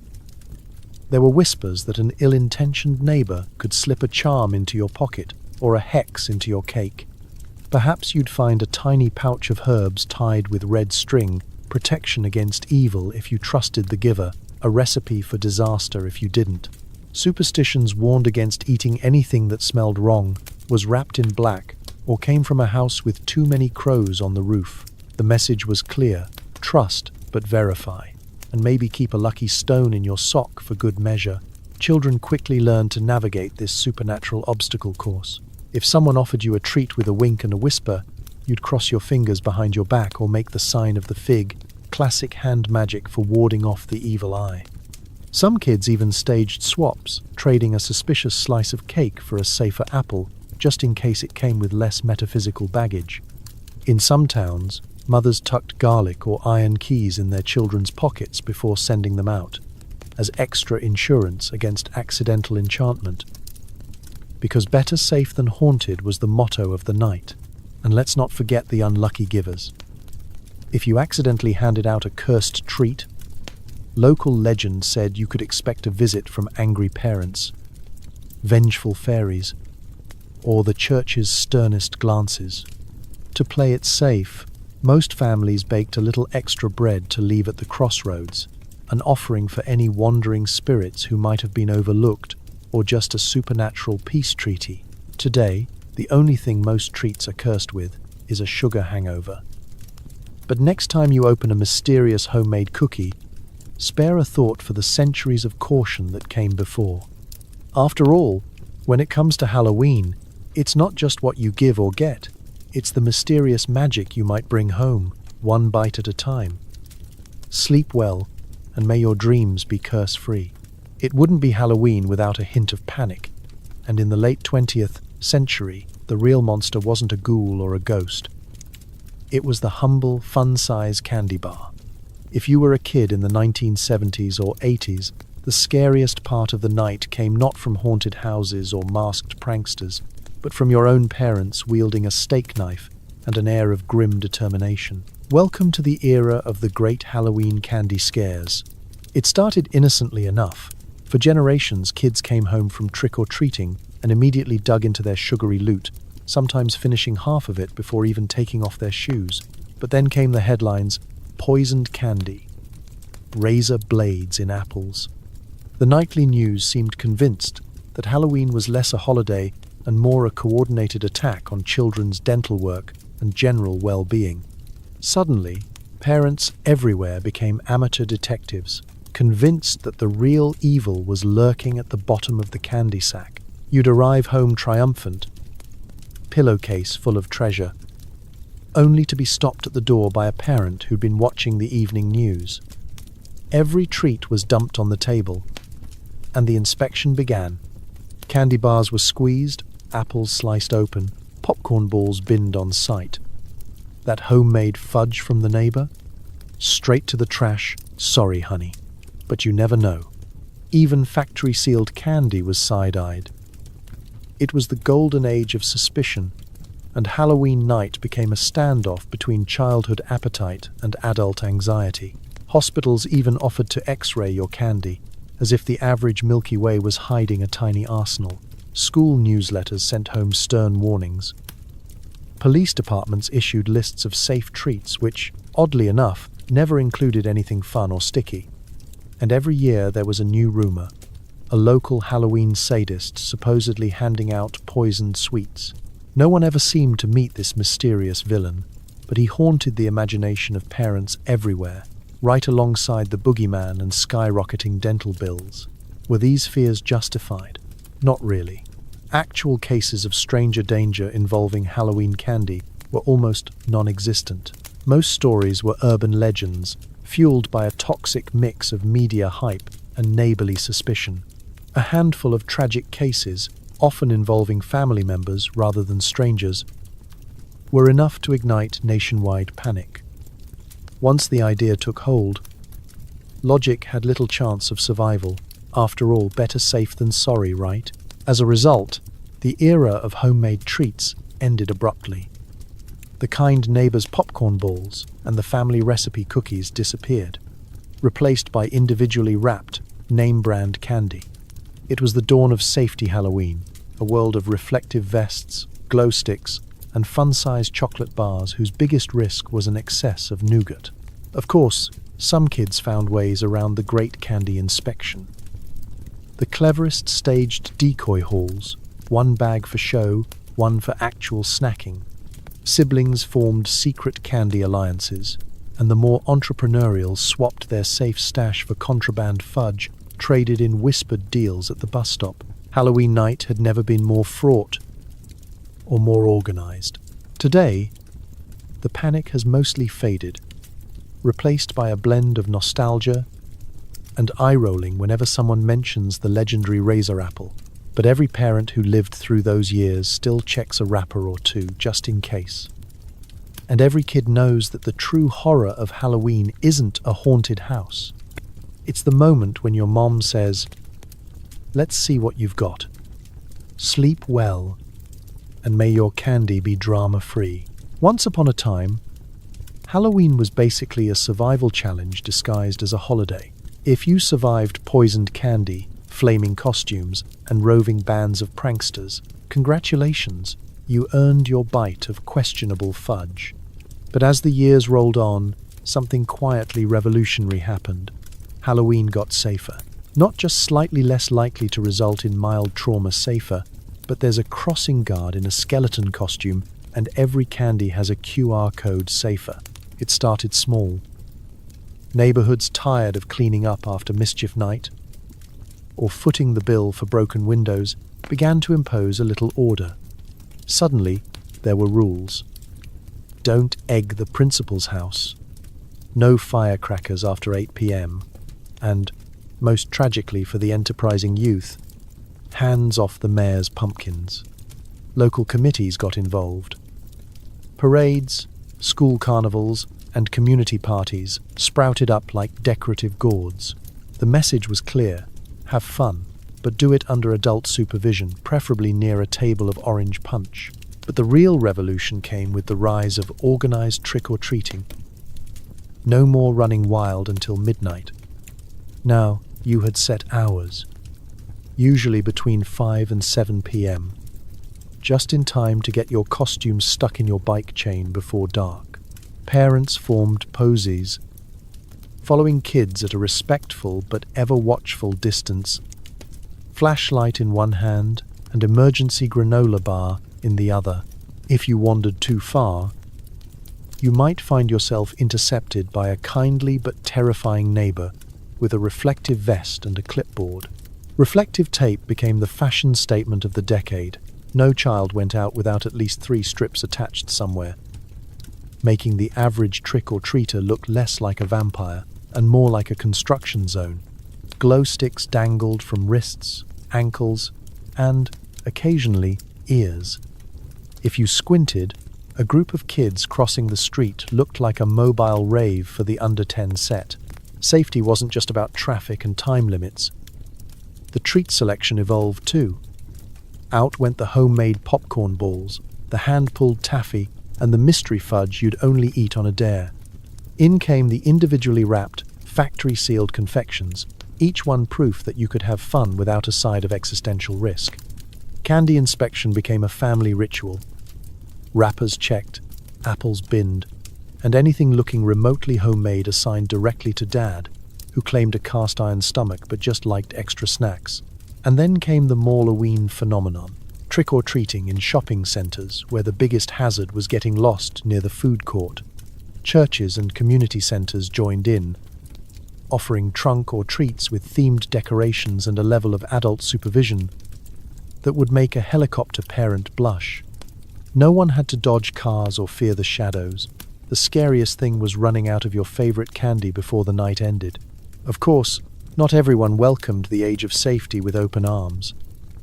Some bemoaned the loss of real Halloween, the adventure, the chaos, the chance to be just a little wild for one night, but most quietly appreciated coming home with all their fingers, their candy intact, and their parents only mildly traumatized. Today's Halloween is an elaborate ballet of safety cones, LED lights, and sign-up sheets, but beneath it all, the old spirit remains. Kids still run, laugh, and occasionally scheme to outsmart their chaperones. And somewhere, deep down, even the grown-ups know a little safety is a small price to pay for a holiday that lets everyone, ghost, ghoul, or crossing guard, feel just a bit more alive. Sleep well, and may your Halloween be more sweet than scary.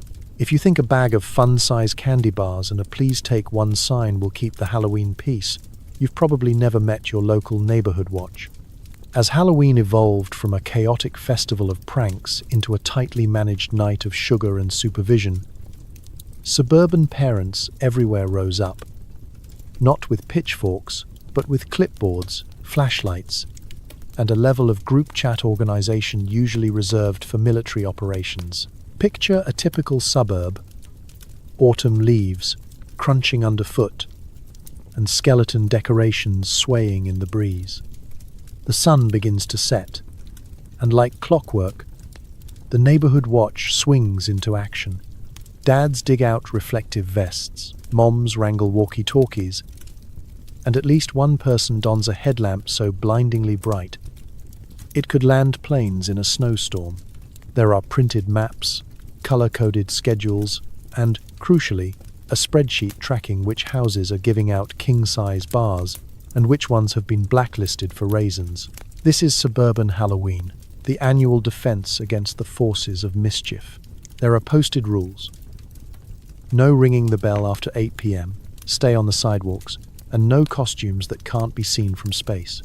There's always one house with a motion-activated sprinkler and another with a doorbell camera, ready to record any attempt at unauthorized pranking. At the end of every cul-de-sac is a volunteer parent, standing guard with a steaming mug of something caffeinated, eyes peeled for unsanctioned shenanigans. It's all very friendly on the surface. But make no mistake, the defenses are real. Trick-or-treaters move from house to house under the watchful eyes of adults stationed like sentries. Candy is handed out with a smile and a reminder to be safe. Any whiff of trouble, a squabble, a kid running where they shouldn't, or the first sign of a toilet paper ambush results in a quick radio check-in and, if necessary, an impromptu conference in the driveway. For the more ambitious suburbanite, Halloween night is a tactical operation. Some parents deploy decoy candy bowls, strategically placed near the porch to lure in the greedy and the mischievous. Others use elaborate lighting systems or Bluetooth speakers hidden in the bushes, primed to unleash spooky sound effects or the occasional blast of yakety sax, should any pranksters attempt to tiptoe undetected. Kids, naturally, rise to the challenge. Older trick-or-treaters plot elaborate routes designed to bypass the most heavily guarded homes, trading tips about which cul-de-sacs are safe zones and which driveways are patrolled by the infamous Candy Dad. Urban legends circulate about the one house that leaves a bowl out and watches from a second-story window, ready to pounce the moment someone takes 2 treats instead of 1. The result is a night that's part party, part spy thriller. Siblings form alliances. Parents form alliances against siblings, and the battle between mischief and management is waged with Nerf guns, glow sticks, and more sugar than any dentist recommends. By the end of the night, the streets are mostly intact, the pumpkins only mildly defaced, and the homeowners, exhausted but satisfied, replay the night's events over cups of cocoa and a secret stash of their favorite candy. In the end, the neighborhood watch isn't just about keeping order. It's about community, tradition, and the collective effort to make sure Halloween stays more treat than trick. So, as you slip into sleep tonight, listening to the faint rustle of wrappers and the distant echo of laughter, rest easy. Your suburban defenses are holding strong, and the ghosts of Halloween mischief are, for now, safely kept at bay.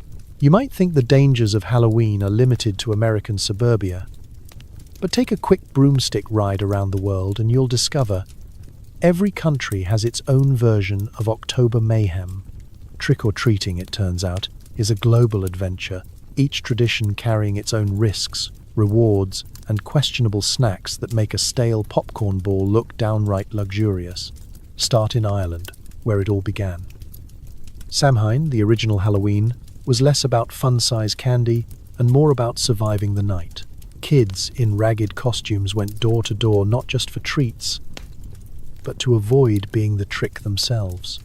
If you turned away a visitor, you might wake up to a barn full of livestock wearing your laundry, or find your garden mysteriously ploughed in the shape of a rude gesture.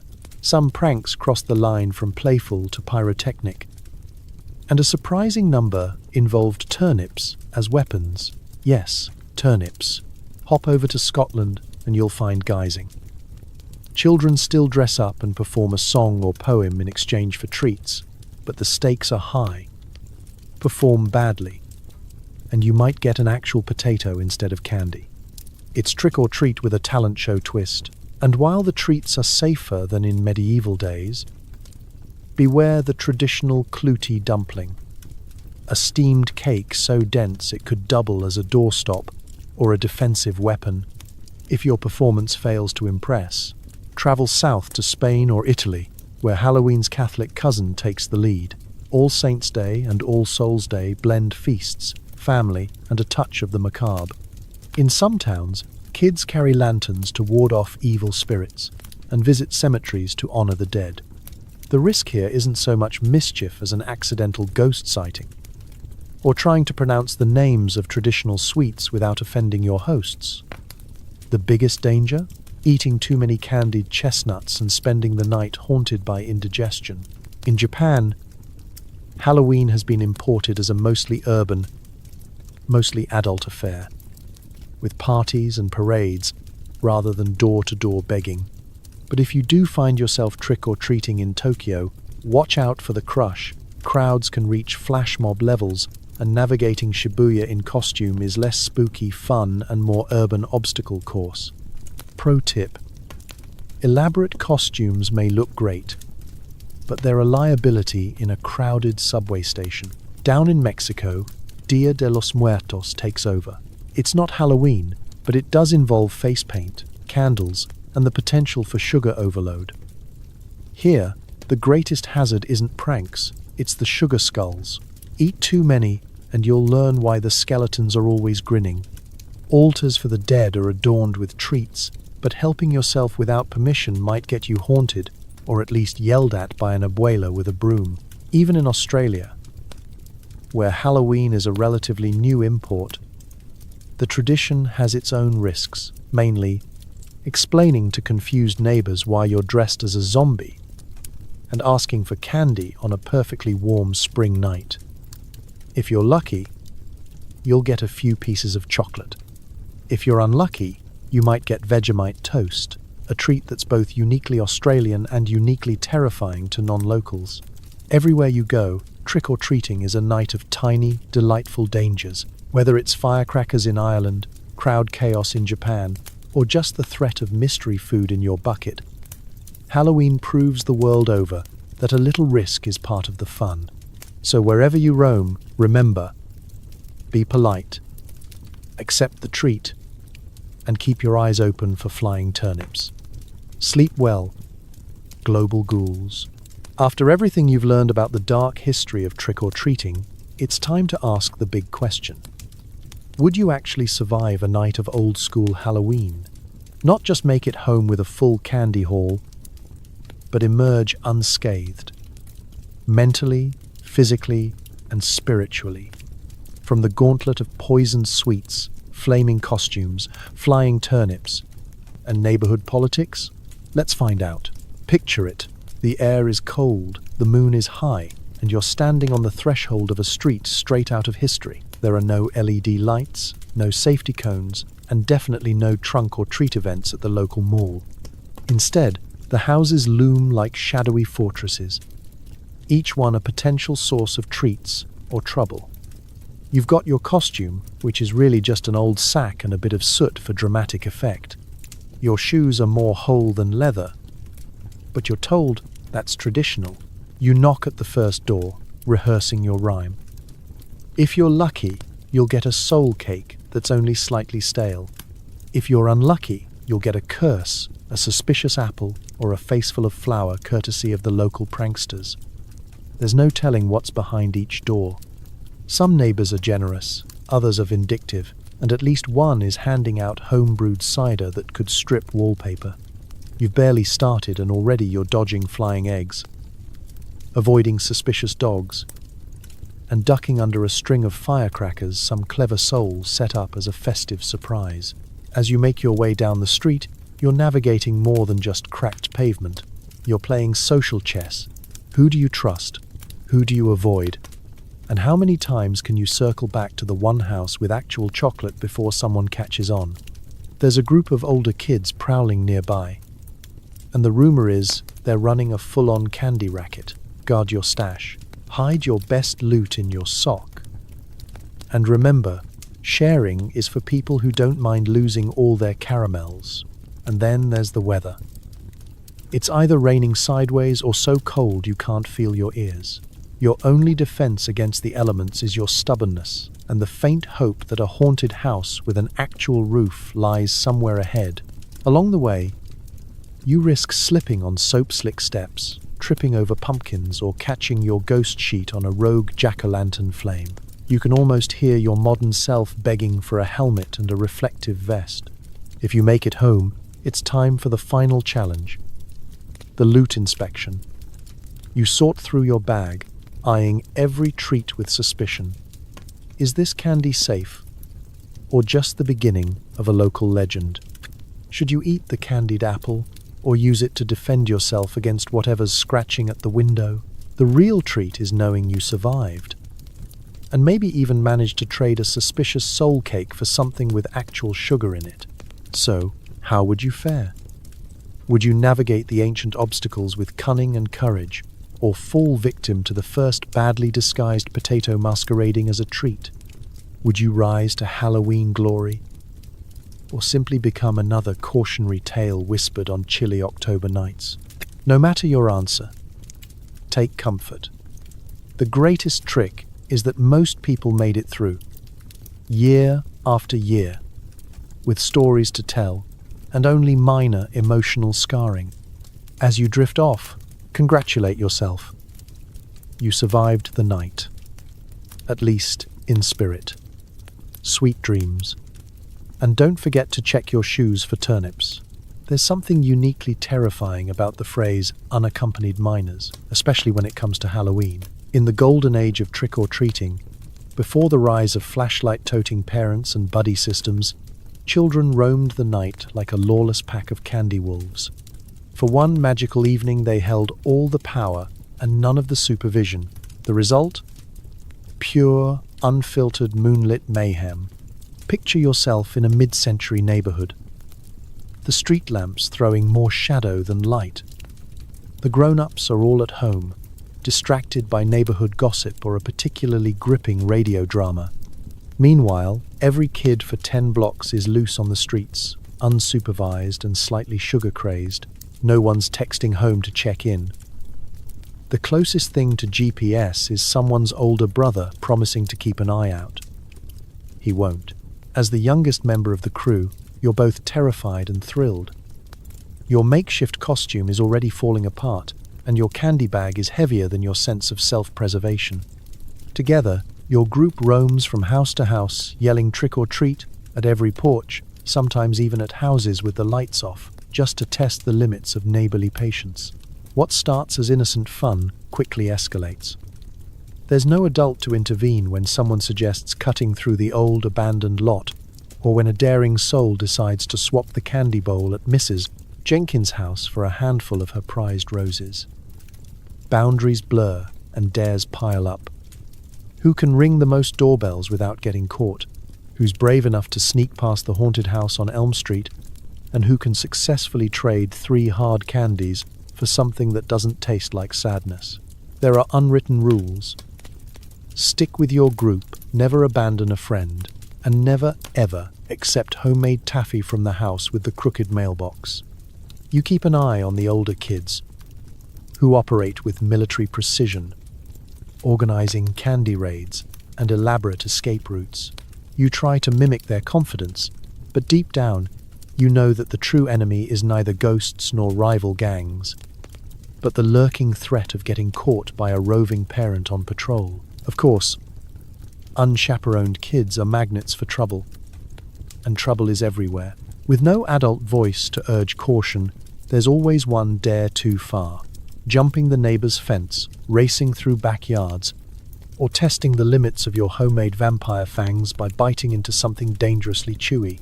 Someone inevitably loses a shoe in a mud puddle, another skins a knee falling off a porch, and every group has at least one kid who insists he saw a real ghost behind the churchyard.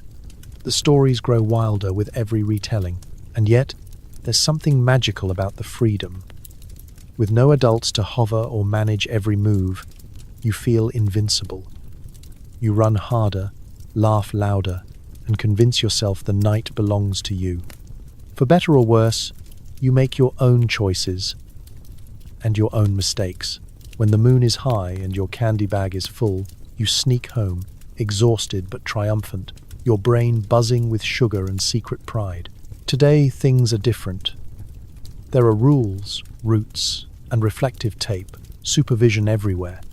But somewhere deep down, every grown-up remembers that wild, lawless joy of Halloween under the moon. When you and your friends were alone in the night, chasing trouble, and maybe, just maybe, catching it. Sleep well, and remember, the moonlit mayhem is where the best stories begin. Halloween night is supposed to be a celebration of friendly frights, ghouls, goblins, skeletons rattling their bones. But ask any seasoned trick-or-treater from days gone by what really haunted their sugar-fueled dreams. And they'll give you the same answer: pets. Not the plush, Instagram-ready poodles of today, but the real neighborhood terrors, dogs, cats, and, on truly unlucky nights, geese. Imagine it's a chilly October evening. Your costume is already compromised by a broken mask strap, and you're eyeing your next house, rumored to hand out full-size candy bars. There's just one problem. Guarding the front porch is old Buster, a dog with the bark of a wolf and the patience of a cat. You step onto the path, bag clutched tightly. The barking starts before you even reach the first step, echoing down the street like a warning bell. Every group has a designated animal negotiator, usually the tallest kid, whose job is to distract the beast while the rest of you attempt a candy extraction. Dogs were only the beginning. Back in the day, most pets weren't safely fenced or curled up on the couch with a sweater and a treat. They were outdoors, patrolling their turf and considering every costumed intruder a legitimate threat to national security. Many trick-or-treaters developed a sixth sense for which houses had problem pets. You learned to listen for growling, to spot fresh paw prints on the stoop, and, if all else failed, to move fast and pray. Then there were the cats. Black cats might be considered lucky or unlucky, depending on who you asked. But on Halloween, they operated as tiny, silent saboteurs. 1 minute you're creeping up the path, and the next, wham, a streak of midnight fur dashes under your feet, sending you tumbling into the rose bushes. A few houses had so many roaming felines, they seemed less like private homes and more like training grounds for witch apprentices. To this day, some kids swear that the scratch they got on Halloween night never fully faded. But the true wild card? Geese. If you think dogs are scary, you've never locked eyes with a hissing, 6-foot-long feathered demon on a suburban lawn. Geese are chaos on webbed feet, with a beak perfectly designed for intimidation and the attitude of a bouncer at a haunted speakeasy. Rumor had it, the Johnsons kept a flock just to protect their legendary caramel apples. In reality, geese protected everything, from the mailbox to the garden gnome. If you wanted a treat from that house, you needed nerves of steel, fast legs, and a backup plan. Every so often, the pets banded together in an unholy alliance, a barking, hissing, scratching wall of fur and feathers determined to keep the spoils of Halloween for themselves. Trick-or-treaters became temporary diplomats, negotiating with biscuits, distraction tactics, and, in desperate moments, the classic "you go first, I'll watch for trouble." When the night was over, you returned home not just with a bag of candy, but a tale of survival. Maybe you outwitted old Buster. Maybe you dodged the cats or made peace with the geese. Or maybe you retreated in tactical defeat, comforted only by a smaller bag of loot and the knowledge that no candy bar is worth losing a shoe to a furious goose. So tonight, as you tuck in and listen to your own pets snore, spare a thought for the real monsters of Halloween.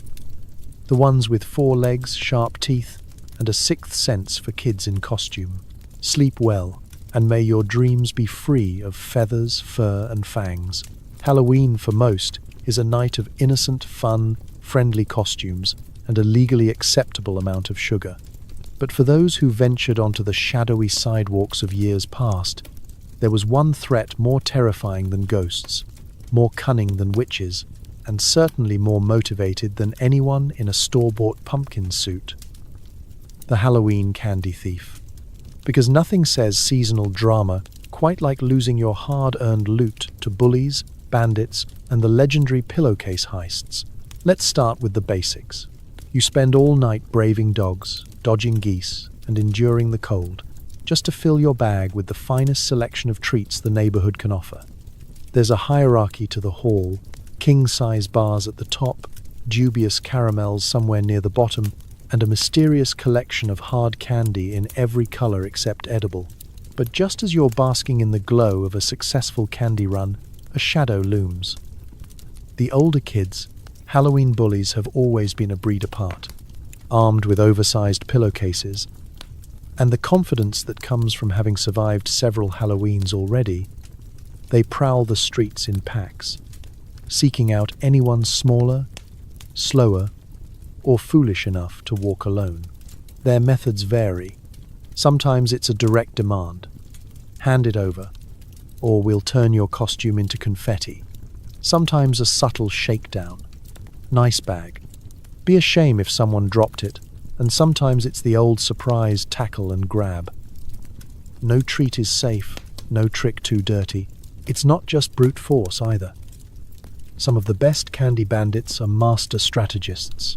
They'll wait until you set your bag down for just a second, then swoop in like sugar-obsessed magpies.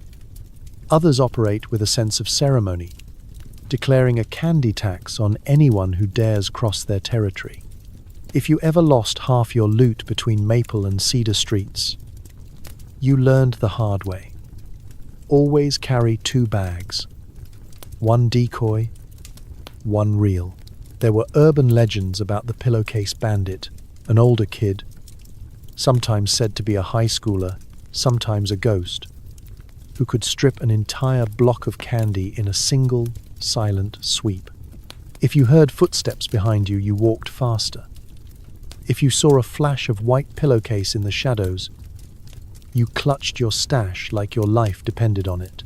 Not all candy thefts were the work of bullies. Sometimes it was friendly rivalry gone wrong, a little sibling espionage, or the inevitable betrayal when someone in your crew accidentally switched bags during a sugar-fueled scramble. Candy alliances formed and dissolved with the speed of a playground rumor.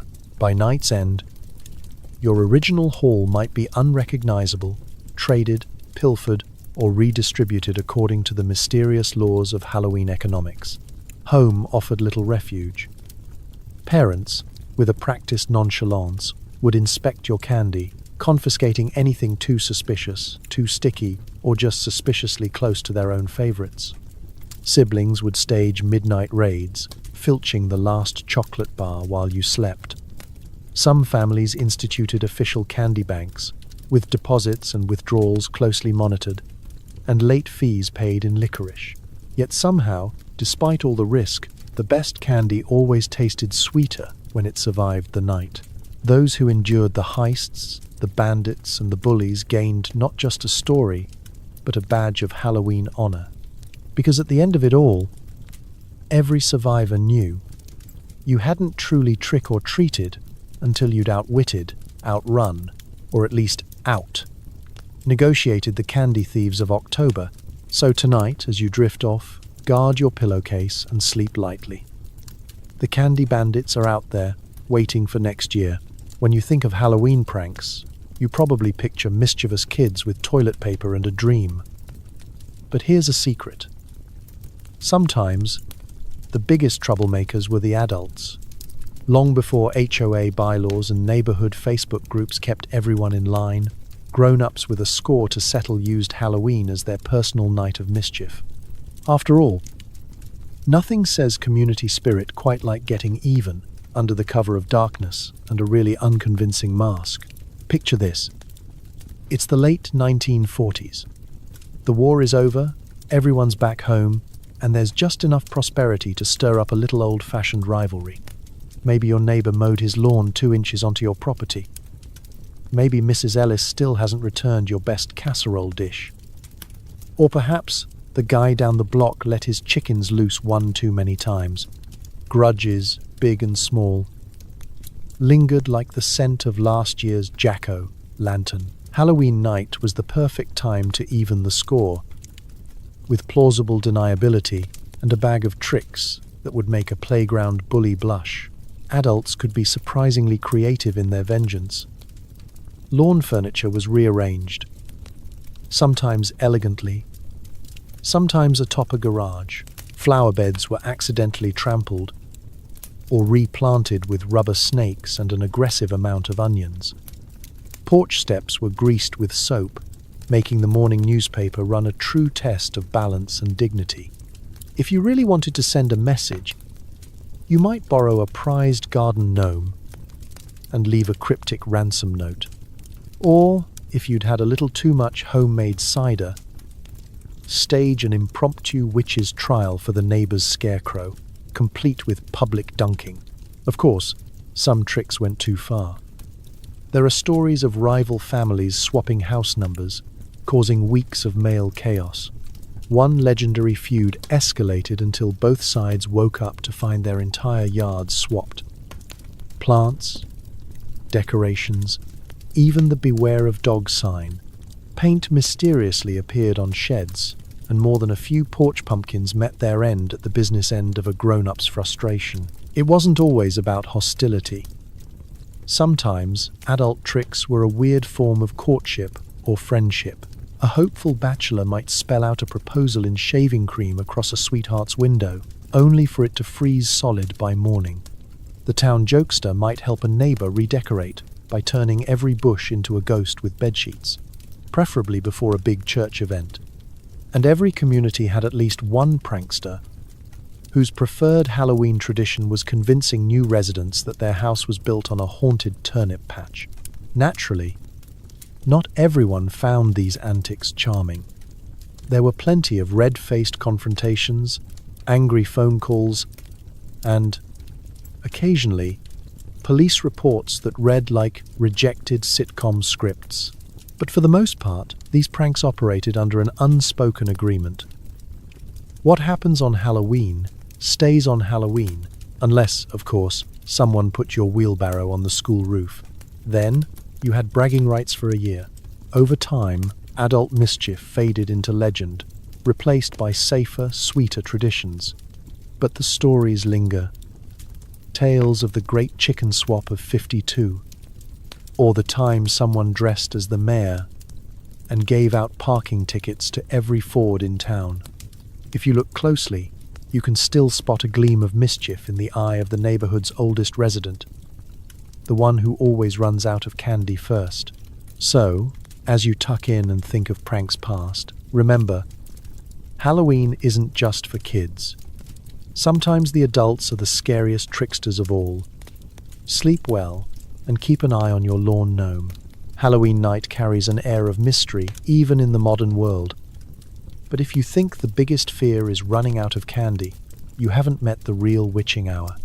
Before cell phones, 24-hour diners, and GPS, there was a time when the stroke of midnight wasn't just an excuse for one more round of trick-or-treating.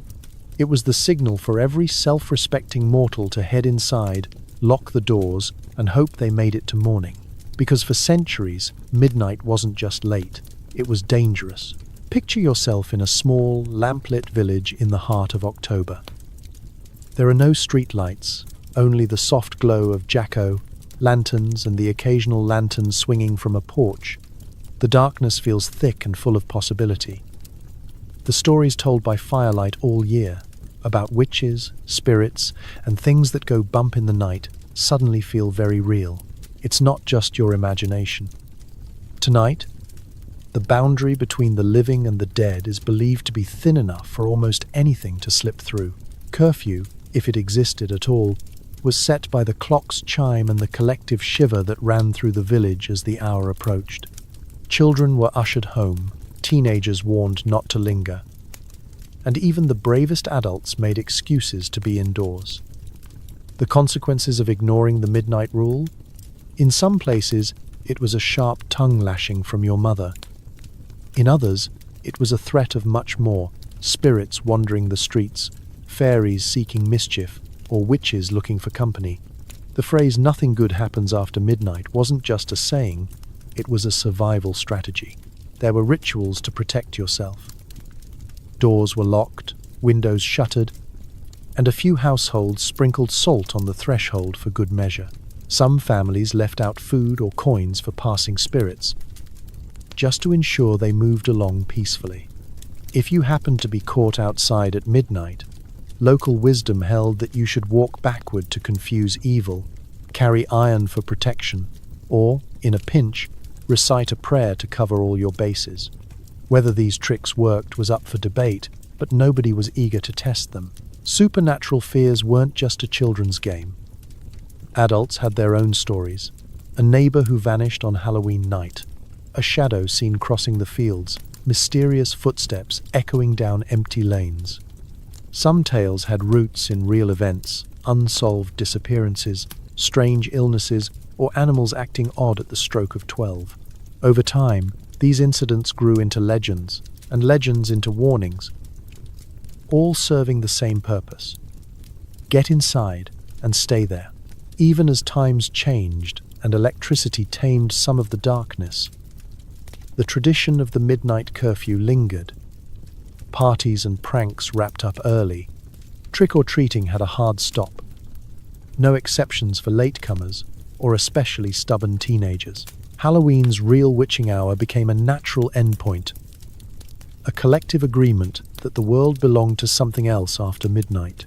Today, the curfews are gentler, imposed by parents, schedules, and maybe an early morning sugar crash. But if you find yourself alone on a quiet street, just as the clock strikes 12, you might still feel a prickle of unease. Maybe it's just your imagination, or maybe it's the memory of centuries of caution, reminding you that some old fears linger for a reason. So as you settle into bed, safe from the darkness outside, give a little nod to those who came before, those who listened for midnight, trusted their instincts, and always made it home before the witching hour. Sleep well, and remember, after midnight, the streets belong to the shadows. So as you drift off tonight, think about how far we've come from the wild, dangerous nights of Halloween's past. Back then, survival meant dodging poison apples, avoiding mysterious moonshine, and making it home without being mauled by a territorial goose or outwitted by the local candy bandit.